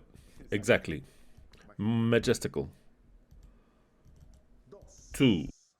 And we enter into number 2. And it's been almost 2 hours. 2. And being she pregnant, now it gives another sign. If we don't read it, we don't understand. It's a virgin. With the Argentinian jersey, I'm going to say it until you guys get tired of it. She had the Argentinian flag, dressed with the sun, and saw her standing upon the moon with 12 stars, but it doesn't say she's pregnant. But here, it says, and being pregnant, being with child, she would cry out with pains of delivery, just like we all would cry out during the game. And we had delivery pains. Wow, brutal. Absolutely it would make your stomach hurt. Even the more of a fan you are, the more you suffer. You suffer like a son of a bitch, just like a lamb that's being slaughtered. And then when that goal, I mean, the extreme goal that is from hell, from Di Maria, Angel Di Maria, when he makes that goal, when Messi sent it, I don't know if he sent it to DePaul or what's the name of that that one guy, McAllister. Yeah, I used to watch his dad when he would play in Boca. His father was a great player of Boca. Well, this is the son, and McAllister gives him the pass to Alfideo from Di Maria and makes the goal. Look at the emotion of the Argentina. They start to cry. If you see it, he cries. Making the goal, he cries. But within the game was not over. It was 2-0 barely. It had not ended, but he cries because of the emotion. How many players do you know that you've seen that they cry because they score? Wow, that's the emotion. So then, just like you cry when you score, you also cry when you get scored on. What a son of a bitch when they would tie us. What a son of a bitch. It was France, the beast. That's why they got 5 goals. He started to cry. Yeah, that's what I'm telling them. Exactly right at that moment, he's crying. Very well. So then, being with child, pregnant, she would cry out with pains of delivery, in the anguish of giving birth, the true birth, delivery to give birth. But notice that this is clear. Yeshua said that the final time would be as the contractions of a woman that was about to give birth. He says the contractions of birth. The more we draw near into the end, the more contractions and more pain. Because the coming of the Son draweth nigh. So it's as if she were anguished. She was anguished. She was about to give birth. About to give birth. John sees this. The woman was not having fun, but she was suffering. Very well. The most important part of this prophecy is the man-child that will be born of the woman. And before it is born, the corresponding pains are noted, just as Yeshua said in Matthew 24. This child was in formation in her belly for 9 months and had not yet been born, per se. When John sees it, it's not born yet. It's about to be born, but it's not born. You understand, right? Very well. I'll tell you exactly this.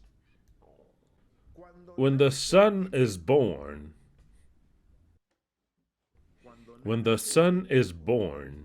in other words, let's first start with something else. The woman is left pregnant in Christmas or Hanukkah of 2017. Christmas or Hanukkah, same thing, same feast, okay? But let's say Christmas or Hanukkah, same thing. It's exactly when Mary was pregnant and Yeshua was born in the autumn feast. Doesn't matter what feast, that doesn't matter. Just pay attention, don't fall asleep. Okay.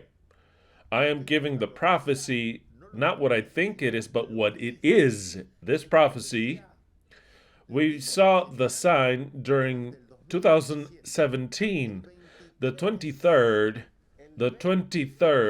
of September, number 23, notice, just like El Divo, just like the year 2023 of the Jubilee, the 23rd of September of the year 2017, the sign ended because the Virgin gave birth. Jupiter left, the stars left, the sign ended in heaven. You understand, right? But actually, it was a sign demonstrating that the woman was to be left pregnant not in 2020 as we thought, nor in 2021 as I thought. The prophecy tells you, and I'll demonstrate it to you now. The woman, this sign, started to be fulfilled in 2017 with the sign, but the reality came 2 months later, 3 months later.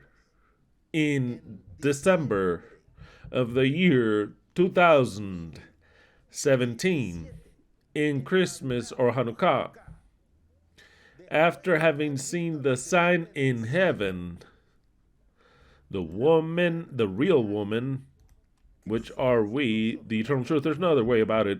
There's no other woman. There's no other woman that understands who her husband is. There's no other woman that understands that we're all going to be saved. No other woman understands that there's only one husband. There's no other woman that understands what Yahweh wants the woman to understand. That woman is the eternal truth. That woman is the Argentine woman. That woman was left pregnant. I'm about to explain. She was left pregnant in the year 2017 after seeing the sign. So then here you have how it starts to be fulfilled, this prophecy. 2018, after having seen the sign that it came for some reason, that it came precisely to announce something. Now we can see it. Back then we didn't understand it. We did not understand it, but now we can understand it. Why the sign came. That sign came to announce that the bride was to be left pregnant. And the wife in Christmas or Hanukkah of the year 2017 was left pregnant. In 2017, Hanukkah or Christmas 2017 plus 9 months, the child, man-child, that will reign with the iron rod, the nations, the Mashiach, is born on the feasts of autumn of the year 2018, precisely when the 1,260 days of purification for the woman began. Notice that I'm going to see it up ahead. When she gives birth, the dragon wants to eat the man-child, but cannot, because it's protected, it's taken out, it's caught up out of her means, but persecutes the woman, and the woman flees into the desert for 1,260 days. I want you to see the whole story because it is absolutely impressively and shockingly so. We were left pregnant in the year 2017 after having seen the sign in Christmas, which we used to not celebrate.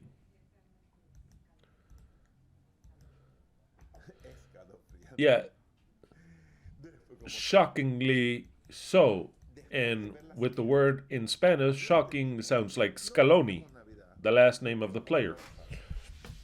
We did not celebrate the Christmas yet, but we were left pregnant. The following year, Yahweh gave light precisely in the autumn feast, something that precisely we did not know what was going to happen in the future, which was called the new Germanic medicine. And the purification of the woman begins just like when a woman gives birth. She has to be purified. A purification begins of the body of the woman exactly because she has given birth. What we did not know is that purification, or that time of fleeing of the woman to the desert, I'm about to explain that, to the desert, was to last 1,260 days. And we also did not know that in the precise day of 1,260, just as the prophecy said, we were going to make judgment unto Babylon. And already, during those 3.5 years, we were going to comprehend everything. That we were the woman, that we were going to give birth, the understanding of who the Mashiach is. We understand the Son of Man. We understood everything during that period of 3.5 years. We were fed for 3.5 years in the desert. I'm about to explain, but I'm being very clear, right? Up until now, it's perfect, right? Good. I don't care if you don't understand it. I could care less. I just explain it the way it is. You can just watch the goals of Messi 3. There also appeared another sign, says another one, another sign in heaven. And behold, a great scarlet dragon. Really, it says fire red. It's same thing. It's same result. A great red scarlet fire dragon that had 7 heads and 10 horns, and on their heads 7 crowns. One more. Another one that has also is crowned. The guy is crowned with crowns and all this shit. The guy, wow. A great scarlet red fire dragon. In a literal way, it says that without any room for doubt, it is interpreted in the text 9 that says, and was cast out the great dragon, that scarlet dragon, the serpent of old, called devil and Satan. That's it, it's over. The Bible answered who that dragon, scarlet, is. It's the devil and Satan. That's it, it's over. There's nothing to discover new here. Or yes, there's a lot to discover here. In the mind of a Christian that's not a king, there's no Christian that is king, because in order to be a king, you have to come out of Christianity. Let's start with that. In the mind of a Christian that is not a king, of course, sees Satan as an angel, a rebellious fallen angel that turned on Elohim, went rogue on him, and it has the whole story of how Elohim cast him out of heaven. And to top it off, the guy took a third of the angels that fell from heaven to earth, and blah, blah, blah. It's got the whole story formed, and there's no way of getting them out of there. It's difficult to get them out of there. Now the wife understands, because this book is for her. So then the wife understands that there's no Satan. So then when the prophecy itself says that scarlet dragon is Satan, and you'll say, wait a minute, we've already understood and we know that there's no Satan. And who is Satan? Well, aside from saying that Satan is the negative part that Yahweh exercises, it's more than clear he's the same Satan, but there's a lot more symbols, and we've already studied this. This you should already know, because we've studied this, and we studied that for a long time in Beliefs. It was a marvelous chapter in Beliefs, and if you don't believe, you have to go and see it, because it is in Beliefs Part 3, the Millennium. There clearly it says Revelation 21 through 10. I'm going to read from 1 through 4, only from 1 to 3. Revelation 21 through 3 reads as follows. I saw an angel that descended from heaven with the keys of the abyss and a great chain in his hand, and caught the dragon, same dragon, the scarlet dragon, the serpent of old, which once again, the serpent of old, which is the devil and Satan. It couldn't be any more than clear. And bound him for 1,000 years, and cast him into the abyss, and imprisoned him, and put a seal upon him, that he would not deceive the nations evermore, until 1,000 years were fulfilled. And after this he must be loosened for a little time. Do you remember what I taught about who is that Satan? Do you remember? If you don't remember, since it's Christmas, I won't get upset. If you don't remember, you have to go and watch that study as a punishment, even though I explain it now, because of course it's the base of the millennium.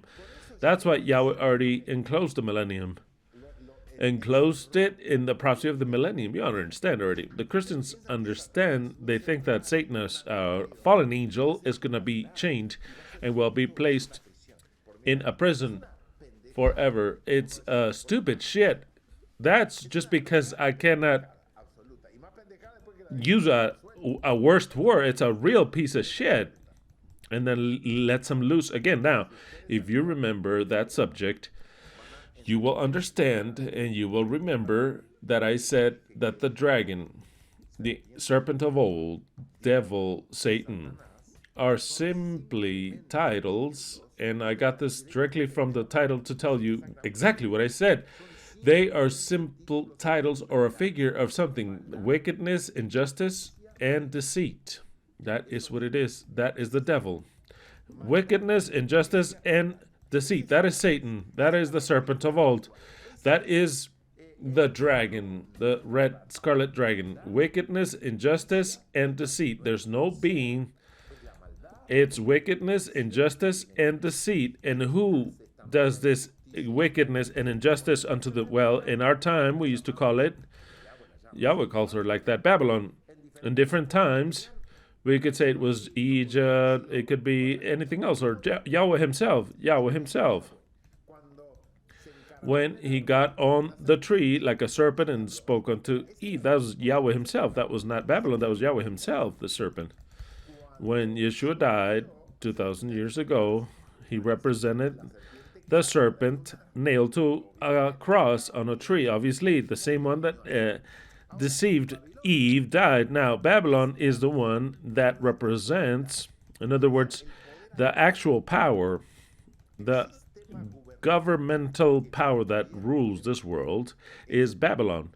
And Babylon is precisely that dragon, which is so easy to understand this prophecy. But of course, if you have a devil, evil being, invisible in your mind, you're never going to understand. There's no possible understanding. There isn't. So then I'll repeat again. What is devil, dragon,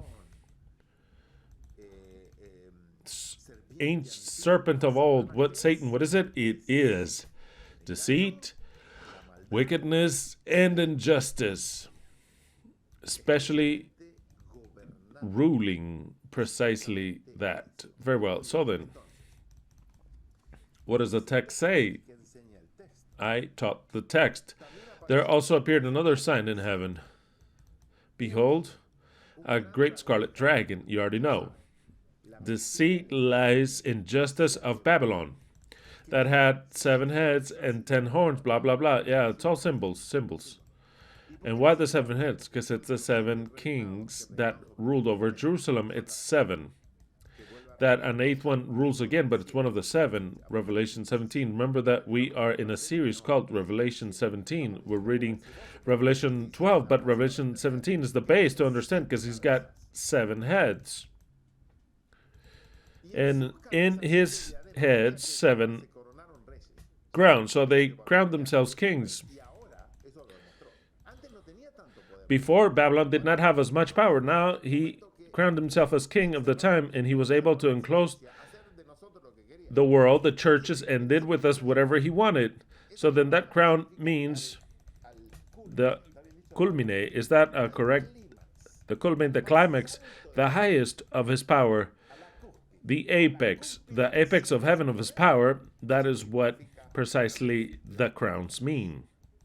More than this, more power than this, it won't have. But that, no, the higher you go, the harder the fall. The higher you go, the harder the fall. So then the symbol of the crowns means it's the power reigning of Babylon, the maximum. It is now the world. The world has never been united like it is now. You understand what I'm saying, right? Now it is one language. The language is the computers. It is one science for everyone, and a medicine for everyone. The world has never been more united. Absolutely. All they need is a religion for everyone, which they start to have for everyone. Because no, I don't want them to block this. So it's all fine. One soul way of thinking, one soul science, globalist and all and globehead like, one soul practically, one soul coin, and only one medicine. We agree with that, right? Very well. So then now Babylon crowned herself. They got higher. They got to the highest of highest they crowned themselves as the king of all the earth. There you have it. It's got the 7 crowns. For it better explained, impossible. I'll read it to you just like that. And I've already been 2 hours and a minute. Okay, wow. And they're about to celebrate Christmas in some places. Should I read it to you? As just taking the cover off. And also appeared another sign in heaven. Behold, Babylon, the one that deceives, the king of injustice and wickedness, had come to the crowning of his power. That's what it is. Absolutely, that's what it is. At that time. And if you notice, when the woman is pregnant, she is left pregnant in the year 69 of Babylon. When Babylon got to 69 years, when she gets to 80 years, that is when she gives birth, the woman, to the man-child. And when she starts to be persecuted for these 1260 days, that's when Babylon demonstrates her real power. Shuts the people in, the whole world, something that people thought it was unthinkable for them to shut down the churches. It was unthinkable for them to say stay home. It was unthinkable. I was watching the Argentinian games of the Scaloni era since he started. And poor guy, he was really criticized. They hated him, the reporters did. But I was watching.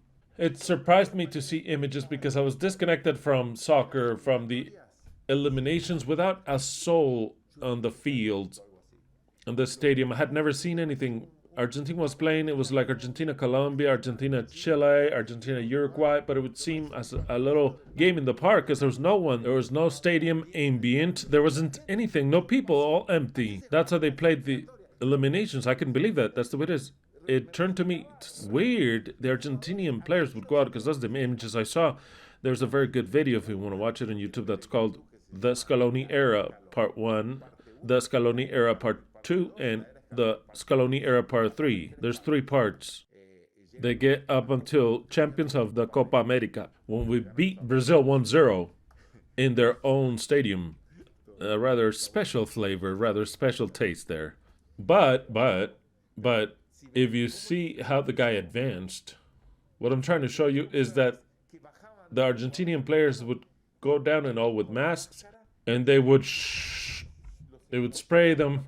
Their briefcases, I was like, what sons of bitches, why don't they shove that in their ass? No, even the poor, all of them, absolutely all of them would go down, and they had to close their eyes, and then they would bathe them. What a disaster to go out and play. It would seem a game in the park with friends. That's the way we call it, a picadito. They call it cascarita in Mexico. I remember the way they say in Argentina, when there's just a little game with friends on the street, wherever. A chamusca, you told me, right? Chamusca, you told me. I don't know. I remember the way it said. It's called picadito. Like a little spike. It's a chamusca or a cascarita in whatever place on the park, on the street. That's what you call a little game like that. With any type of ball on a fish or whatever. Picadito, that's the way it's called. I didn't remember that word. I didn't remember, but I heard and remembered. Okay, so then. Really, Babylon crowned with their power got to the maximum. You understand this, right? But during those 1260 days, because the little horn knows that they have little time. Okay, moving on. 4. I hope you're still enjoying this interpretation because it is impressive. And his tail, the tail of the dragon, it's so easy to interpret this. Even an idiot could do it. And his tail drew the 3rd part of the stars of heaven. What do the Christians say? He got the angels, the little angels that had never known wickedness, that lived with God for all eternity. They lived in heaven, relaxed. He pulled them, drew them with his tail, brought them to it. What a son of a bitch, tell the truth. Continue to believe that shit, you Christians. You don't understand shit. It's not for you, though. The revelation is for Yeshua, and we're Yeshua. And so then, of course, the Christians listen to me. This is an abomination entirely. This is an abomination, absolutely. That is blasphemy. No. Revelation was written for Jesus Christ. And we are Jesus Christ. Suck on that, why don't you, Christian? We are Jesus Christ. Because we did not have that wisdom or revelation, and Yahweh, our Father, God, gave it to us. But not to you, Christians. You see from the outside. You're like outside. You look at the game from outside. You're eliminated like Holland. You were eliminated like Mexico. You were eliminated like Poland and all the rest, like England, like Spain, England. Poor Spain. They got fucked off. They were eliminated. You have no access to the final. The final is played by Argentina and Babylon. The bride of Yahweh and Babylon. That is what the final is played. The rest are eliminated. The Christians were eliminated. Out with you, they tried, but they couldn't. With what you understand, it's not for you. With his tail drew the 3rd part of the stars of heaven, and the Adventists go even further. They say heaven was left empty. A 3rd was left empty. That's why Yahweh created human beings in order to, so as to replace the angels. Look at the insanity, to replace the 3rd that was empty in heaven. So then Yahweh said, I'm not going to create them perfect ones, because if I create them perfect, I have the chance that they'll fall again. No, I'm going to create them imperfect on earth I'll redeem them, and I'll get them up to the condition of angels, and they will never betray me. So then the Adventists say we will replace the empty places. That's what Jesus said. He says the houses in heaven are already made. Why are they made? Because they are abandoned dwellings. They are unoccupied. You've never heard that when you said gambetta, bor. I've heard it many times. They're unoccupied dwellings since the angels left. Then God wants to occupy them. He didn't destroy them. They're already made. They're already made, they say. The mansions of my Father are already made. There are many mansions. Why many mansions? Because the little angels left. So there are many empty mansions. Their entire neighborhood empty. They left.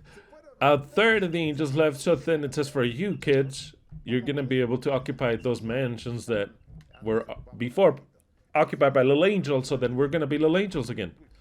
Of course, says that's what you were created to be, a stupid little angel again. Wow, that's what the Adventists believe. The Christians did not advance so much, but it's give or take similar. And his tail drew the third part of the stars in heaven. Well, the stars of heaven, the way it's interpreted, are the children of Elohim. And the children of Elohim, in its general part, it's all the human race, but it's all children of Elohim. That is what it says. You're a child of Elohim and you're a child of the devil. Same thing. Actually, they're all children of Elohim. That's right. They will all be redeemed.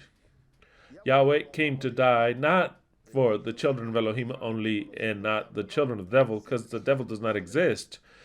The children of the devil actually are the Jews. Yahweh says so. I don't say that. He says your father Satan. It says you, nest of serpents. If your father were Abraham, you would love me, but you're not sons of Abraham. You're sons of your father the devil. So then the ones that are sons of the devil, according to Yeshua, is Israel. It's Israel. That's all fine because he's saying they're sons of Yahweh. Yahweh is the devil. So then don't you worry about that. Don't you worry at all. But Yahweh does say that the Jews are the sons of the devil. It is clear. It's all in the family. It's the family secrets. It's the family. It's all a serpent's nest comes from heaven. And I say over there, the heaven, over there to the south, or the south, next to Argentina, from Argentina is the best path to heaven. Okay, so then. It says that, and his tail drew the third part of the stars of heaven. A tail, you already know. I'm going to read it, but without any sense. Tail means deceit, and Isaiah tells you, real quickly, just go Isaiah 9:13, Isaiah 9:13 through 19. Reads as follows.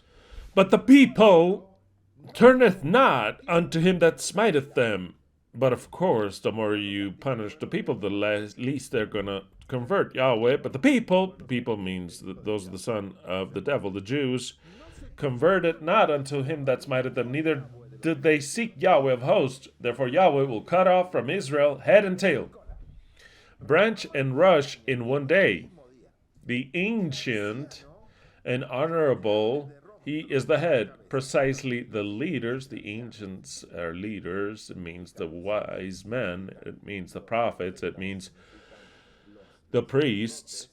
The ancient and honorable, the rich men, the powerful, the rulers, is the head. That's the head of the people. And the prophet that teacheth lies, he is the tail. So then Yahweh gives you the symbol. A prophet that teacheth lies, you have all the prophets of Israel. Prophet that teacheth lies is the tail. So then, how many prophets taught lies? Well, almost all of them. But he's referring to those that he wasn't even looking for, and they were taught even more lies. So then what is the symbol of tail? The symbol of tail is a prophet that teaches lies. 16, for the leaders of this people, Jews, Israel, cause them to err, and they that are led by them are destroyed. Of course, if the leaders deceive them, it's Babylon. If Babylon are deceivers, what happens with the people that follow Babylon? They are lost, they're destroyed. They receive the treatments, the solutions, they receive everything from them. They receive the anukav, many doses, and they are lost. They die all of a sudden because the rulers are liars and the people which are deceived. Therefore Yahweh shall have no joy in their young men, neither shall have mercy on their fatherless and widows. not even in widows, so that not in fatherless nor in widows. He was not going to have mercy of anyone. For everyone is an hypocrite and an evildoer, and every mouth speaketh folly. For all this his anger is not turned away, but his hand is stretched out still, stretched out not to be saved, but to punish. For wickedness burneth as fire, the devil wickedness, it shall devour the briars and thorns, and shall kindle in the thickets of the forest, and they shall mount up like the lifting up of a smoke. Though the wrath of Yahweh of hosts is through the wrath of Yahweh of hosts is the land darkened.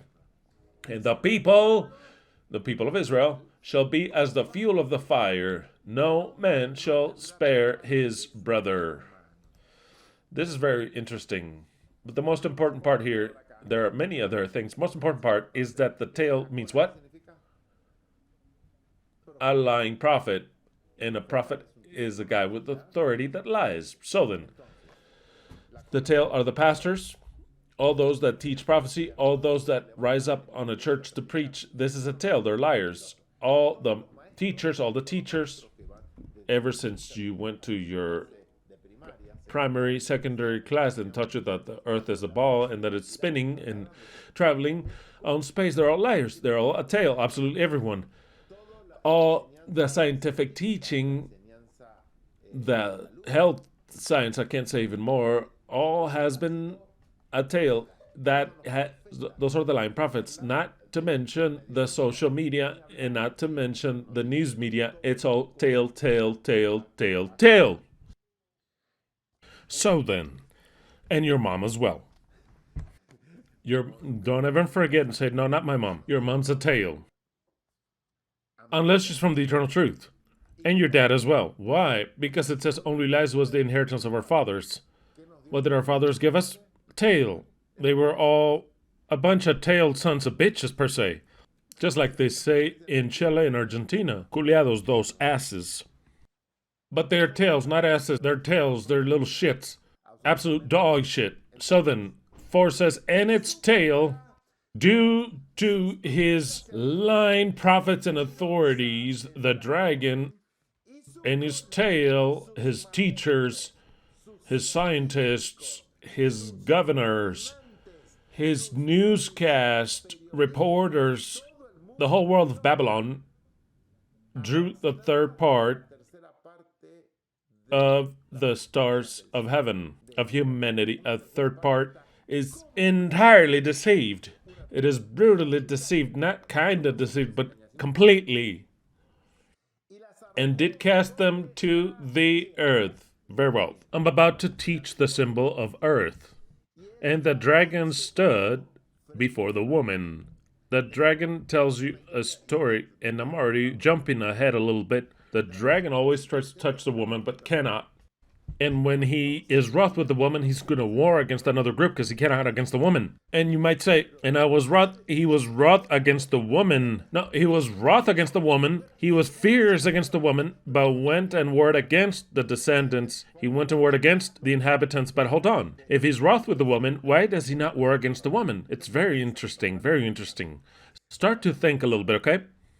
So then, who are those stars? It is the children of Elohim. All the human beings. There is a third that's absolutely deceived on the ground by the lies, tread upon by Babylon. And for that same reason, it says that he was cast down into the ground. Very well. Of course, that the 144,000 are not there, or the wife, or none of them in that third. They are extremely deceived. They have the seal of the beast because they're part of the beast. In other words, what am I trying to say with this? That those stars from heaven, not just the dragon cast them with his tail, but they're a part of it. 1/3 is almost an integral part of Babylon. 1/3 is kind of deceived by Babylon, but more than anything, they're on the side of Babylon, and 1/3 is deceived by them. But 1/3 is an integral part of Babylon. That's the way it is. They may have a post in Babylon. They have a title of Babylon, doctor or scientist or teacher. One of every 3 is an integral part of Babylon. That's what I'm teaching. You've never heard this, so then record it I'm about to wrap this up, although I have a huge urge to continue teaching. But no, you're going to have to. Well, it's just that I want you to enjoy Christmas. There are people that are already saying, Christian, when are you going to wrap this up? It's already Christmas. Look, in Argentina, if it's 1:41 here in Argentina, it's 6:41 already, almost 7 p.m. So then, and not to mention Spain. That's if we have any Spaniards left. They did not want to become Argentines, the Spaniards. What a shame, Spain. I do congratulate those women that said, I am an Argentine. But how difficult it is for a Spaniard to say, I'm an Argentine. But, oh, please, that's the greatest honor I can ever give you. Don't be an idiot, Spanish people. It's the greatest honor I can give you. Tell it to you like that. If that's not enough for me to get my point across to you, and if you don't accept it, how can Yahweh ever accolade you? He's like, I'm not going to marry a Spanish woman. I want an Argentine woman. If she speaks with a Spanish accent, that's perfect. If she has the colors of Spain, all the tradition of Spain, that's perfect. But she has to be an Argentine. That's the way it is. And that is the unification of all things. So then if you were ashamed to say, I'm an Argentine, even some said stupid shit. No, that soccer, you don't have to be so crazy. What sons of bitches? What sons of bitches? I didn't teach it so that you watch it because of soccer. I taught it as a prophecy. And now it's a prophecy fulfilled. The Bride 7, Babylon 5. Wow, fulfilled prophecy, suffering. Babylon even tries in the last time, but the goalkeeper stops it. How do you dare to contradict something so marvelous? Wow, rather marvelous. If you still have any pride of your country, either you don't belong to this Argentine woman, Argentum, or you need to file that down a bit. Look, time is running short. You have 4 months for the Jubilee. Rather, we should be united. We should have everything, absolutely everything in agreement. What if Yahweh says, well, okay, the flag that I want you to use is an Albi Celeste with the sun flag. Are you going to oppose? Maybe you say, no, I want the tricolor one. Shove that tricolor one up your ass. Shove it way up there. And I'm referring to Italy. I'm referring to Spain. Well, Spain, I think, has 2 colors, right? Red and yellow. A rather piece of shit flag. A hideous flag. Now I really did offend the Spaniards. The Spanish flag is a piece of shit. Listen to me well. You're a fucking idiot if you like that flag with 2 Masonic columns. Those 2 columns, you should shove them way up your ass if you like that flag. Your flag is dog shit. And the American flag, another piece of shit. Another piece of shit. Complete dog shit. And they think they're the Messiah and they're not. Complete dog shit, the American flag. Red bars, blood. That's how they'll bleed. That's how they'll bleed. England's flag, another piece of shit. It's enough to make one nauseous. I can name one after another. I can name one flag after another. There's no other like the Albi Celeste. That is the truth. Absolutely true. Why am I telling you this? Just to piss you off? No, just so you think it over. Look, if this group is not united entirely, those who are not part... See, the group is united, but those are not a part of this group. Just like that, they're not a part of this group. You didn't understand that the head is Argentina. You didn't understand. So then a hand, a liver, or an asshole, part of the body. You see, Paul says that we're all a part of the body, and there is an asshole. There's always an asshole. We need an asshole. You're all laughing here. We need it. And he says, oh, well, you have to work in unison. So then if you're an asshole, you're an asshole. And the hand is the hand. And the foot is the foot. And the kidney is the kidney. And so on and so forth. But the head is Argentina, whether you like it or not. The body of Yeshua is that way. And you see how when Paul says, but Christ is the head. But of course, Christ is the head. But what Christ? Is the Son of Man. But of course, it's more than clear. It is more than clear. God is not the head. It is the Son of Man, the head. And the Son of Man has here a leader. So then if you still have nationality, I'm sorry for you. I'm sorry for you. I'm really sorry for you. But you have to grab the Argentinian spirit. And I congratulate every single one of you that did swap. You really felt my heart with joy and emotion. Just like those of you where it's difficult and put notes on LV official. Wow, magnificent. Absolutely magnificent. My hat's off to you because you became absolutely 100% Argentinian. 100%. Here I have the Argentinian Tribune. They all have the Argentinian jersey. Yes, wearing the Albi Celeste. Marvelous. Marvelous. Very well. Where was I?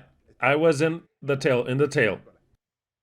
And his tale, his lies, his lying prophets, his teacher, scientists, his science, his direction, government, everything. It's all an ass. Babylon is the tail. The tail, it says, the tail drew the third part of the stars of heaven. In other words, I'll repeat this again, something marvelous. 1 out of every 3 belong integrally to Babylon. One thing is to follow Babylon. One thing is to be part of Babylon, and another is to be against Babylon. 3 situations. You can be Babylon, completely an integral part of Babylon. You can also be a servant of Babylon, or you can be an enemy of Babylon. Which of the 3 are you? So then 1/3, it's an integral part of Babylon. 1 of every 3 persons belong to Babylon, but you can call Babylon. Who are they? The doctors, the scientists, the teachers, those who teach lies. It says it here. Those who teach lies. Do you understand what I'm saying? You understand what I'm saying? Every person that teaches lies is an integral part of Babylon. Those who do not interact in teaching those lies, but rather they follow, are not with a title, but anybody with a title already, there you go. And I'm not referring to you, Rogerio, that are orthodontists. I'm referring to the sons of bitches, doctors who think, well, I can't say anymore because they'll censor the video. Yeah, so then it's not against you, Rogerio. It's against those who have a title and they exercise it under the science of Babylon, okay? Very well. If you're a teacher, then yes. And you teach your alumni, this is the ball that spins. No, shove that ball up your ass or quit your profession. If you're a pastor, they're like, I listen to you. There are some that tell me, I listen to you, but I teach in my church. What the fuck do you teach in your church? What the fuck do you teach in your church? You're a tail too. You're part of Babylon. All the pastors, there, I was forgetting about this. All the pastors, all the religions is Babylon directly. Like Adventists, we used to say, the church will never be Babylon. When we exited the church, we said, that church is Babylon. Then we said, no, all the churches are Babylon. But of course they're all Babylon because they teach lies. They are all Babylon because they teach lies. So then there's 3 groups. Either you're Babylon, or you're a servant of Babylon, or you're an enemy of Babylon. 3. The enemy of Babylon will come in the 7th millennium. Babylon and the servant of Babylon will be pacified for 1,000 years. It says Satan is bound for 1,000 years. There you have it. There you have it, more than clear. So then it says, and his tail drew the third part of the stars of heaven. For him, that is his armies. It's his servants. It's his angels. Those are the angels of the dragon. Those who work in Babylon. So then it turned out to be, I want you to understand this, okay? Look at the difference of interpretations. It turned out to be that they are not 1/3 of the angels, but rather 1/3 of the human beings. You understand what I'm saying? And the 1/3 of the human beings are a part of the angels of Babylon. Wow. You did clearly understand that, or should I explain it even more? Is it more than clear? Okay. So then lies, wickedness, Babylon takes with them an integral third part of the earth, even though they're children of Elohim. That doesn't matter. For her, she says, these are mine, these are my angels, this is my body, the body of Babylon. 1/3 of the whole earth. Very well, moving on. So then it says, and the dragon, Babylon, stood before the woman, LVE, which was ready to be delivered, for to devour her child as soon as it was born. Well, this is exactly this that John is seeing. Is what John thinks, that he wants to devour him, but it's not a real dragon, since it's not a real Satan, but a system. What the system wants to do, as with every child that is about to be born, they want to devour it. What does it mean for the dragon to devour you? For him to deceive you with his lies. Because if this is lies, wicked, and deceit, so then what he wants to do is to grab you with his tail and educate you and devour you. For the dragon to devour you means that the dragon deceives you. Do you understand what I'm saying? I'm about to shut this down. It's 2 hours 27, right? It's time for me to cut this. It's more than great. I would go with the whole prophecy, but it's Christmas. I'm sorry, we're on page 11. Wow. 2 hours 27.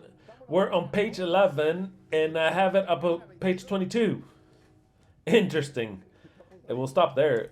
We are there. And to top it off, you that are kind of like a submarine with pedals, slow like that. I'm going to have to next Shabbat review this so that you comprehend it well, because if I ask you, who's that dragon? I explained it. Please explain it. I explained it in Beliefs 3, the Millennium. And they're like, I don't know. What was the dragon? It was going to be bound for 1,000 years. Blah, blah, blah. Is it not Satan? Is it? No. It's wickedness. Injustice. It's a symbol. That's why. That's why we have to take our time and repeat. Oh, well. So then John thinks that he wants to devour him, really. Literally. But that's not the point. The dragon, what he wants to do is deceive the man-child, because the last thing he wants for the man-child to confront him. If it deceives him and makes him a part of him, then already he has no enemy. Do you understand what I'm saying? If you can't against the enemy, then join him. So then the sense of this dragon, he wants to devour them with his lies, grab them, the man-child. And what does the dragon do? What does he teach? Everything that you already know. Medicine. He teaches science. Teaches the globe-headness. It teaches all the things they teach, pharmakeia, but of course, deceive the whole world with that. So then it says, if I can only deceive him with pharmakeia, at least, if I could only make Hanukkah on him, that's it, I'm all right. The dragon wants to make Hanukkah to the man-child. The first thing you must do, what do they do when a child is born? Don't say it because it'll be, but what do? Don't they prick the child? And I don't know if I said too much right there. Is it not already to get Hanukkah to the child? Of course. And not one, but a whole quantity. It says that in here. We've got the dragon wants us to fill all this 40, 50, 70 Hanukkah. What? So then the dragon wants to devour him. That's what he wants to do. He wants Hanukkah to the child. He wants him to go on the crib of the cows, the child. Exactly, but Yahweh, it's that's what it is. That's what it is, to deceive him in all senses. As soon as he was born, yes, as soon as he's born, if the dragon were to want to do something to him, why didn't he eat the woman with baby and everything? Didn't have to wait till the baby's born, just bite the stomach and he would hurt the baby, right? That's not the point. The dragon doesn't want to eat the child. The dragon wants Hanukkah the child.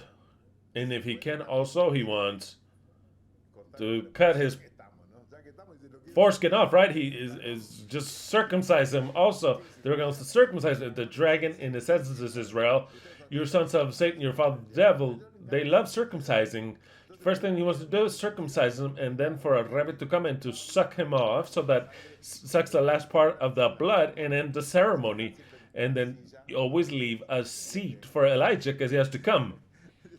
That, in their stupidity, they don't see not even a cow tied to the pole. But that's the dragon. That's the Babylon.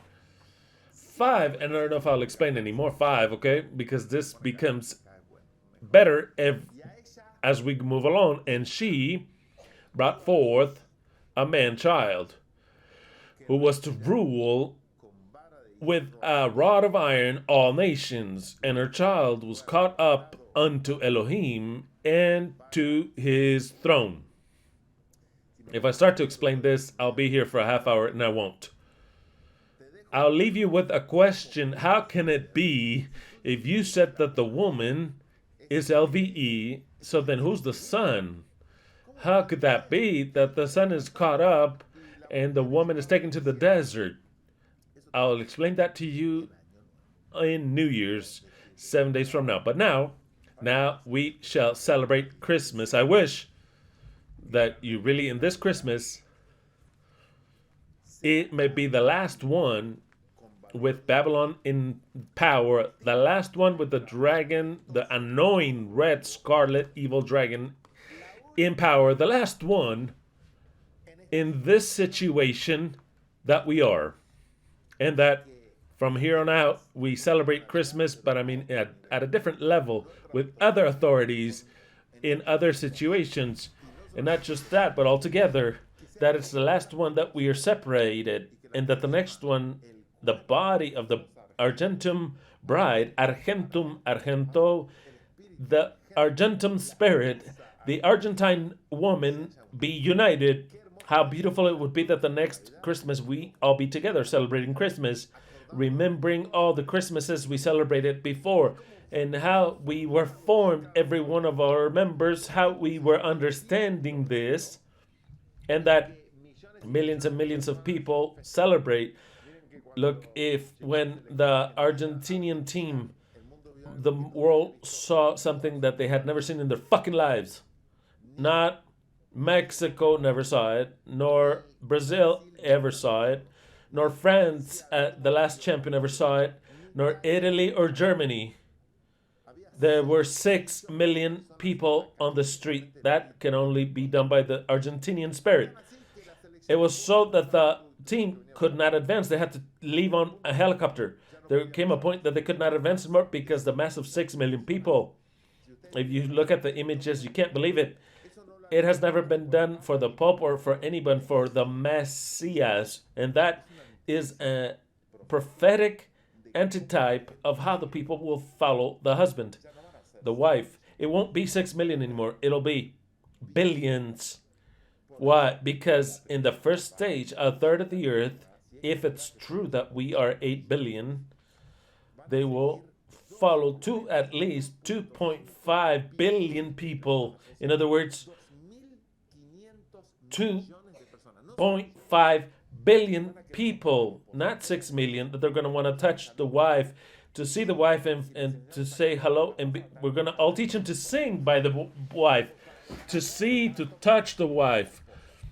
That's what it'll be. What you saw in Argentina is a pale antitype of the glory that the Son of Man will receive. I hope you liked the first part of the Christmas present. The second part, we'll give it to you next Shabbat. And let's see if we wrap it up, because it is rather spectacular. The prophecy of Revelation 12, repeat and review this again, what I taught, that it's the base to understand what follows.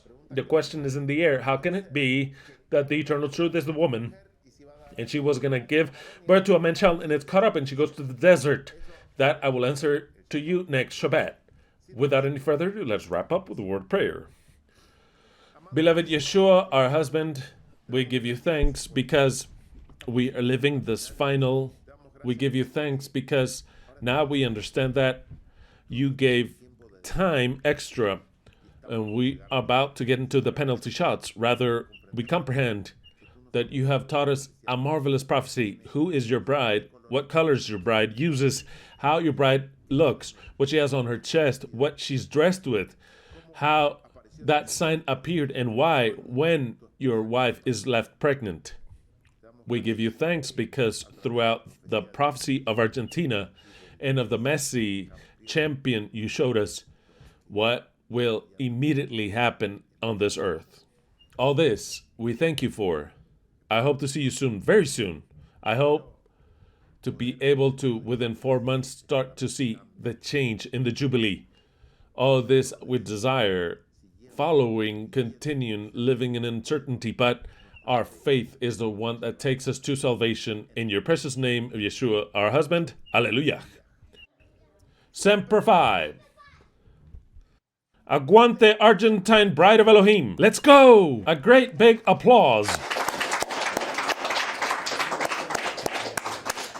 Hallelujah for the sons and daughters of Elohim. Long live the sons and daughters of Elohim. Long live the wife of Elohim. Yeshua reigns. Hallelujah to every one of you. I wish you to have the most happy Christmas, the most meaningful, and above all, for it to be the last one under the foot of Babylon. And that the next one we be all together. Hallelujah to every one of you.